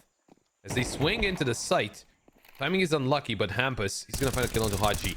Waro goes for the plant. Favin denies it, and with 10 seconds left, Krasnal can't do anything about it. Knock takes him down, and it is Bleed to finally put another round on the board. Didn't necessarily seem like that stack, you know, that they went for didn't get him a lot of results, but the adjustments were good. So if they can keep on going with those adjustments after, you know, getting some of the kills and getting the advantage, I am highly against this push that Jacob did because of, again, he gave away the advantage that they had. But at the same time, in the end, it all ends well for the side of Bleed. Can they replicate that? That's the big question. They need to replicate it so that Monte are not able to get even more rounds here on the T side. Oh, knock. Felt like he would have hit that, but it seemed like he was a little bit off. Great responding nade, though. Jacob gets found by Stiko, fully blinded, who continues his advancement. Will be going for the bomb plant. Oh, such a risky push from Krasnal, and still finds Cypher. Gray screening through the smoke. Hampus is so aware of Krasnal's positioning. Okay, what is that? Final bullet finds Waro. With that USP, in fact. That is chaotic, to say the least. This is in a non-stop round. Krasnal gonna hope to at least find one. He knows where players are. He can hear them, but it's gonna be the save. Not enough time left. No defuse yet. They're calling it quits. Back and away, and Monte will deny. Bleed, stringing rounds together again. What a round. Wow. Oh, Favin. Oh, someone's up against the wall there. It's Krasnal, but he can't really afford going for those kills.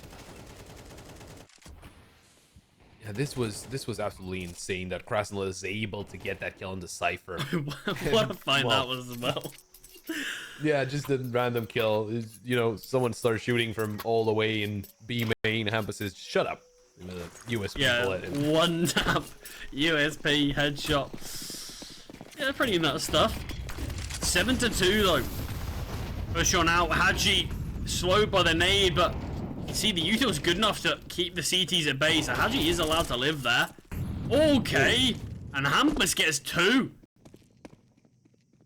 Big mistake there out of Haji and Stiko. I mean, Haji, he was peeking, right? But Stiko, he was not up against the wall, or he was, but not up against the box as well. So he gets tagged down and eliminated at the same time through the same spray from Hampus. So they give away quite a big lead here to Bleed in this round. Waro in control over Red Room, but Favin is in a very good position. It's going to be very hard for Waro to get through him. I think he's going to wait for his teammates, but his teammates do not find success. At least Krasnal doesn't find success towards B. Waro has the bomb, so if he goes down here, I want to say the round is over. It still might as well be over. It's 2-on-5, but there's still a chance, right? But if he goes down, leaves DemQ in a 1-on-5, not only the hardest situation in the world, but also the bomb is lost in enemy territory. As Waro is still very patient, not moving at all, and this could be a perfect timing. He could catch out Favin, who's not looking in his direction anymore, and I'm sure Favin, he's going to be fuming because of that, because he was holding that angle for about a minute, and no one came through. Jacob is a key piece of the puzzle now. He's hiding in the smoke. Behind him, it's Waro. But it's a game of who spots who first, as Jacob is still very patient, doesn't turn around in time, and all of a sudden, the round is not over at all. From a 2-on-5, it's a 2-on-2, and Knock moving in through CT. Hampus striking, but DemQ knows that that's the time to strike onto the upper. So now with a 1-on-1, Hampus is low HP, needs to hit an instant headshot, and DemQ will deny it. What a round to steal away here in the 2-on-5. DemQ and Waro, absolutely insane. We saw one of these situations from Bleed on Anubis. and somehow see it again. Favon's probably going to be kicking himself, holding towards Red Room for so long, and it's literally, even when he went towards B, he was still holding it, but as soon as he generally looks away, that we see the timing, perfect stuff from Waro. And the issue with Jacob's position is one that he either finds both of them, or he finds nothing. And sadly for him, Monte had brilliant levels of patience to say, I'm going to wait out this smoke. Goes their way. Stiko is feeling like he's winning every 50-50 fight this series. Finds the first. Nork with the AWP in such a strong position though. Finds DemQ. Flashes aren't actually good enough, but it doesn't matter because Stiko's here. Finds another. Finds his third into the round. And Monte are priming themselves to find 9, but Hampus has something to say about it. Nade gonna be landing at the Swede's feet. Hampus finally will shut down Stiko. Oh, the shadow beating out Haji, who switches to his nade. Must have been a bit of a misclick there on one of his keybinds. Yeah, I don't know why he even shot the first shot. He just revealed his position, but my I think God, the shadow Stiko just caught him off. We've been there. We've all been there. Oh yeah, for sure. But Stiko, what is that? Yeah. How do you come in with a huge triple to open up a site? I mean, It's this unfortunate one for him was that- insane. The one of the Nork was brilliant. And just adjusts here, making sure that he covers for his teammates. Maybe Haji thought at that point, maybe it wasn't necessarily a mistake. Maybe he thought that, okay, they're probably going to be a little slower. Maybe throw some util so I have time to drop a smoke or something. Well, he didn't. They just went for the double peek quickly. So with that bleed, they find 3, but is 3 enough? That is the big question. Potentially 4, right? There's a chance they win here and they make it a 4-8 first half, but Yeah, Monte, they have been looking so good. Monte's money was never actually that brilliant. We can actually start to see what happens now that Bleed is on this run. Because there's been a lot of closer rounds here. And yeah, you can see Tech 9 on Haji. Oro just with the Deagle. Well, there's the Tech 9 finding a kill. They do have a Max 10 as well. Favon is not being cleared. Oh no! He's fluffed his lines and DemQ finds him. Jacob eats the full shrapnel of that nade. And a 5-on-3. Flashbang does come through. Doesn't really matter though as DemQ finds the kill.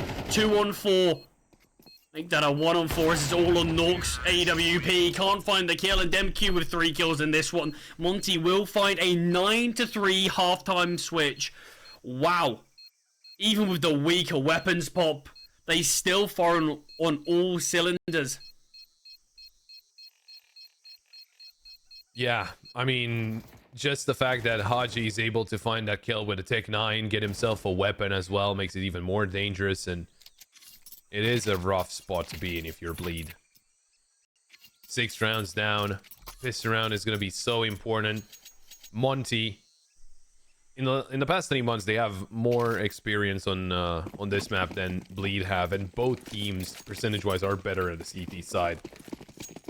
Which is not a good position to be in if you're on the side of Bleed, because now they're not on the CT side, of course, they're on the T side. Although, Bleed just go out through Red Room. Haji is gonna try to defend, finds one on the Cypher, looking for more of those headshots, and oh, a teammate blocks him. There's a duel, he's getting one, but Haji, oh my god, it's a quad kill to shut down Bleed. Maybe it wasn't the first mag, you know, he had the unlucky mag first, he got the lucky one after, and he gets himself 3 headshots. What a way to start off this second half, and it's 10-3. I'm gonna be honest, CMD, you know, we saw a 10-2 first half in the previous map, and it got closer, so I'm not gonna call anything just yet, but Monte, they're in a prime position to qualify for the semifinals. 100%. I mean, the thing is that you have to think about this Monte team. Look at their kills. No one's playing that mind-blowingly well. Everyone's having some solid performances, but you see the final round of the first half, DemQ with a triple. The round before that, Stiko gets a triple. The round we just saw, Haji's quad kill, is everyone stepping up when they're needed, when they're called upon. And that's the thing. We've seen some magic moments. DemQ, he's only 8-7, but he's had some huge moments. We saw that 2 versus 5. He got the 1 versus 2 to win that one out. Not the best in this one though. Does get found by the pistols. We will see a bump line. This is where things can actually spiral. Waro finding the rifle probably is going to stabilize enough for this round to still go the way of Bleed without too many issues. Jacob, he'll feel like at best he finds 1, but Praz now far too aware for it. We will indeed see the 11-3 scoreline. So close, within touching distance of that semi-final spot now. Monte, you know they want it. Bleed, they just can't get anything going on this map. Yeah, nothing really connecting. It just feels like we're back on Anubis and Bleed are in Monte's place, right? Because Monte were not able to find anything up until one point on Anubis, but here, Bleed are not finding anything at all. So, this is their biggest test right now. They need to win this round, and the nades are just doing a lot of damage already. Oh, the molly! Jacob! You went down to his own molly! What are you doing behind the box? Because there's a molly there thrown by you! Oh my god. Ah, that is... It's been one of those games for Jacob right now. I mean, Fabian as well, only 2 kills. I didn't even spot that out. I knew Jacob was having a tough game. Fabian having a brutal one, and you got to think that moment he had on the B bomb site when he's tucked towards Plat and finds nothing. That's going to be devastating. This is a full buy. This is going to be the last full buy we see from Bleed, potentially. And this is what they put up. 55 damage in total. Yeah. I mean, it doesn't help when you go down to your own molly, but I don't know what happened there, because, you know, usually when you swing out through the smokes into mid, you go towards that box, sure, but you don't molly it. That's counterintuitive. You're gonna walk into your own molly. Well, yeah, the thing is, I think he mollied it to prevent people jumping up towards short early, but he had to realize that 2 seconds before he just threw a molly there. Much better looking stuff here from the team, but Hachi with a double. 2-on-2 now, and Demku's so quick through. It's the 1v1 by Fathom. Just with 2 kills before this round, over doubles them and keeps Bleed just about in this game. Well, there we go. Bleed, start rushing sites, because that's the way it should go, it seems like.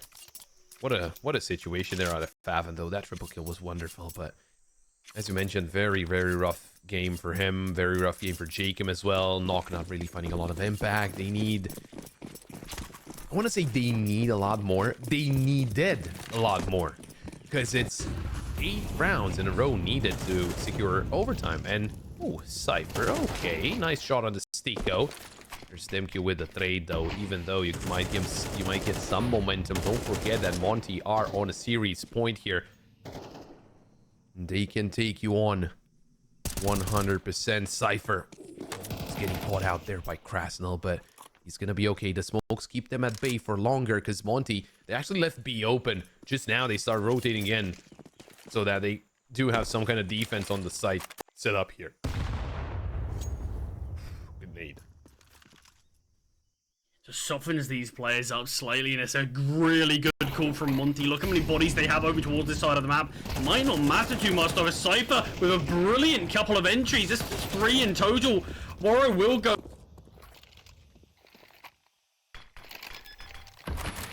down and pushing through. Okay. MQ will get crunched on Cypher. Only 2 points of health, but that's an ace there from Cypher. People are starting to step up now for Bleed. The issue is, Pop, surely it's too late. Surely.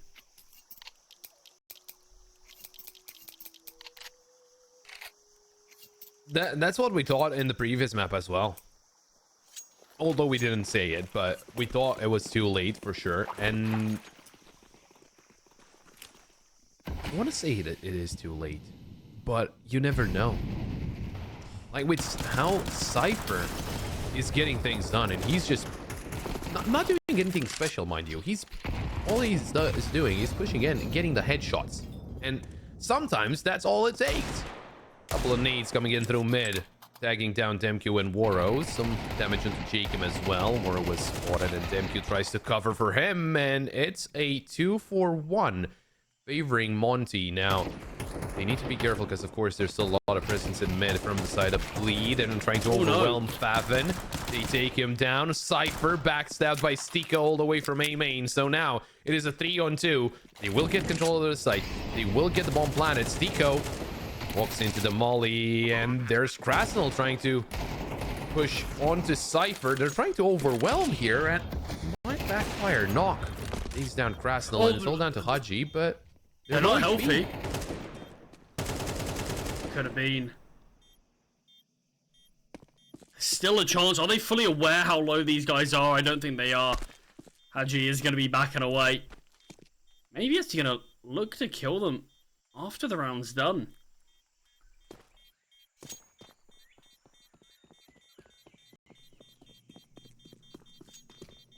I mean, it's still a lot of damage dealt, and I think if Monte, if they were a little bit more patient, because they still had the player advantage. I do understand they want to overwhelm Cypher, but pushing through that molly first, it doesn't give you a lot of chances. You either hit the headshot instantly or you go down, and well, it was the latter. Bleed up to 6. But then again, it's that many more needed. You need to double the round count to force out overtime here on the third map of this best of 3. Of course, the third quarter final. We do have one more best of 3 right after this one. It will be 3D Max taking on Guns. We need to conclude this one, and Knock takes down Stiko. A second kill out of Knock. Very quick with the op there, and they're very fine couple of entries as DemQ takes down Jacob. They still have the advantage.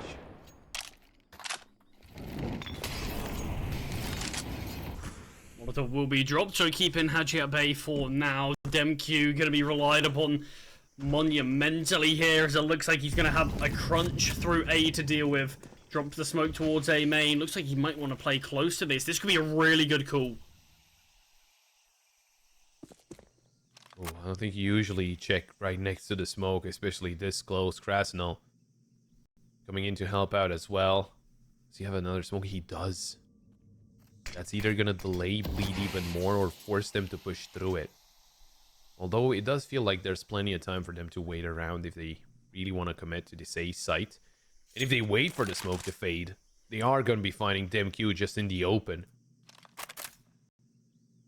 What's the play here at the Bleed? I think Knock was getting ready for some util being thrown. Oh, DemQ, a dink but not a kill. Krasnal trying to isolate his duels. Tight angles. Nade doesn't take down anyone, and Knock shuts down Krasnal. It's all down to Haji. Haji, who doesn't have any armor. He must have forgot to buy it from last round. Yeah. And dropped over a weapon and just not realized that he didn't have it. Bleed do post another up on the board. It's going to be the full loss bonus now for Monte, so they can at least go for a bit of a half buy. But yeah, this game's getting closer. Still a solid amount of rounds to be made. I mean, you have to think, some of the rounds that we've seen Bleed win, we saw that 3k from Favin. We saw Cypher bombing out mid, finding 2 quick kills and then getting an ace in total. We saw Nork going through mid again, finding 2 quick kills. I kind of want to see Warrow on the AWP as soon as possible, because that can shut down Bleed, and then they're going to have to find something else.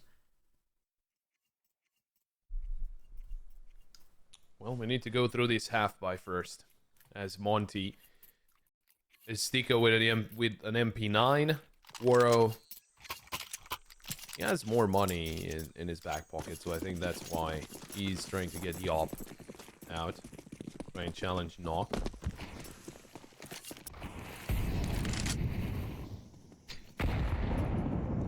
Now Bleed. Be careful. In the close range duels, oof, those 5.7s can deal a lot of damage. The MP9 as well. And it's a good setup here on A. Both players playing towards the 3.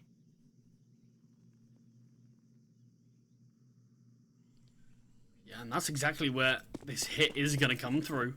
We're starting to see a bit of the rotate from the CT side. Cypher first surely gets DemQ. Comes out on top. Will he expect a second? No, Stiko finds 1, but 1 is all he can get. Ooh. Avid. Big double. To open up the site completely. And he's gonna find a third as well. Krasnal, they know where he is, and Hampus will take care of him. So Bleed, they safely survive, only losing a single player against the half buy. Now there it is, there's the buy with the op as well. It's 4 rounds still needed for Bleed. This was the scoreline that we saw Bleed eventually win on Anubis. Obviously, it was a very similar situation where we see Bleed very far ahead, Monte having to make the comeback, and this was the exact scoreline where Bleed brought it over the line. Will we see history repeating itself? Well, it comes down to Monte and their ability to conclude this map as Haji spotted out the first player inside Jagger. That's Hampus, forced back by the smoke. Need to come through as well. Let's blow the smoke open, but Hampus was not that close, although the molly damage was hurt. Cypher getting ready for the wall bangs. Oh, he actually ducked IRL. We saw on the webcam there. Sometimes you get it gets so intense that you replicate what you do in game IRL, but he's still alive. He can still deal some damage. We saw a lot of wonderful headshots out of him to open up ways into the site. I'm sticking though. Bleed. Not finding anything just yet. Waro. Oh, he's gonna lock in towards ramp, and Knock is not boosted up onto the box yet, so he might not actually be boosted ever. I think they're just gonna straight on peek into him, but if they peek without a flash, Waro should be able to find at least the first kill.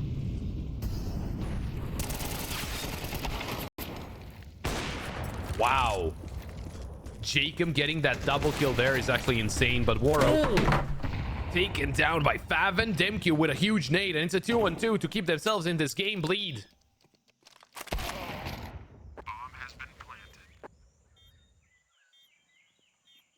Good find.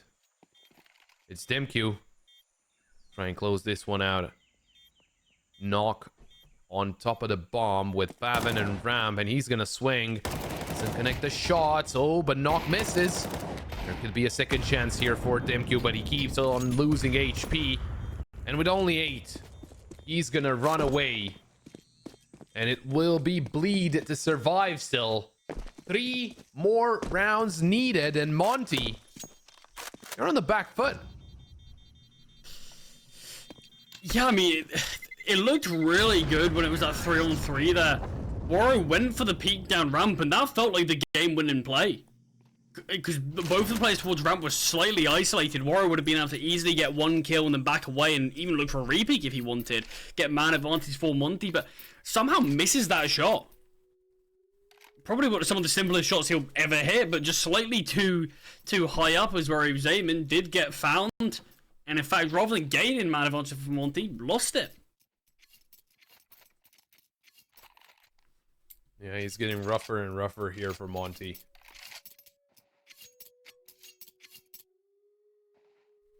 It's a matter of, will they be able to close it out? Yeah. Yeah, I mean, that's the most scary part right now. 1 round is all Monte need. And this is now 6 in a row that we've seen from Bleed. They've done a good job to bring it back this far. But the job is far from over. A pretty solid looking half by right now from Monte. M4 out, 4 MP9s.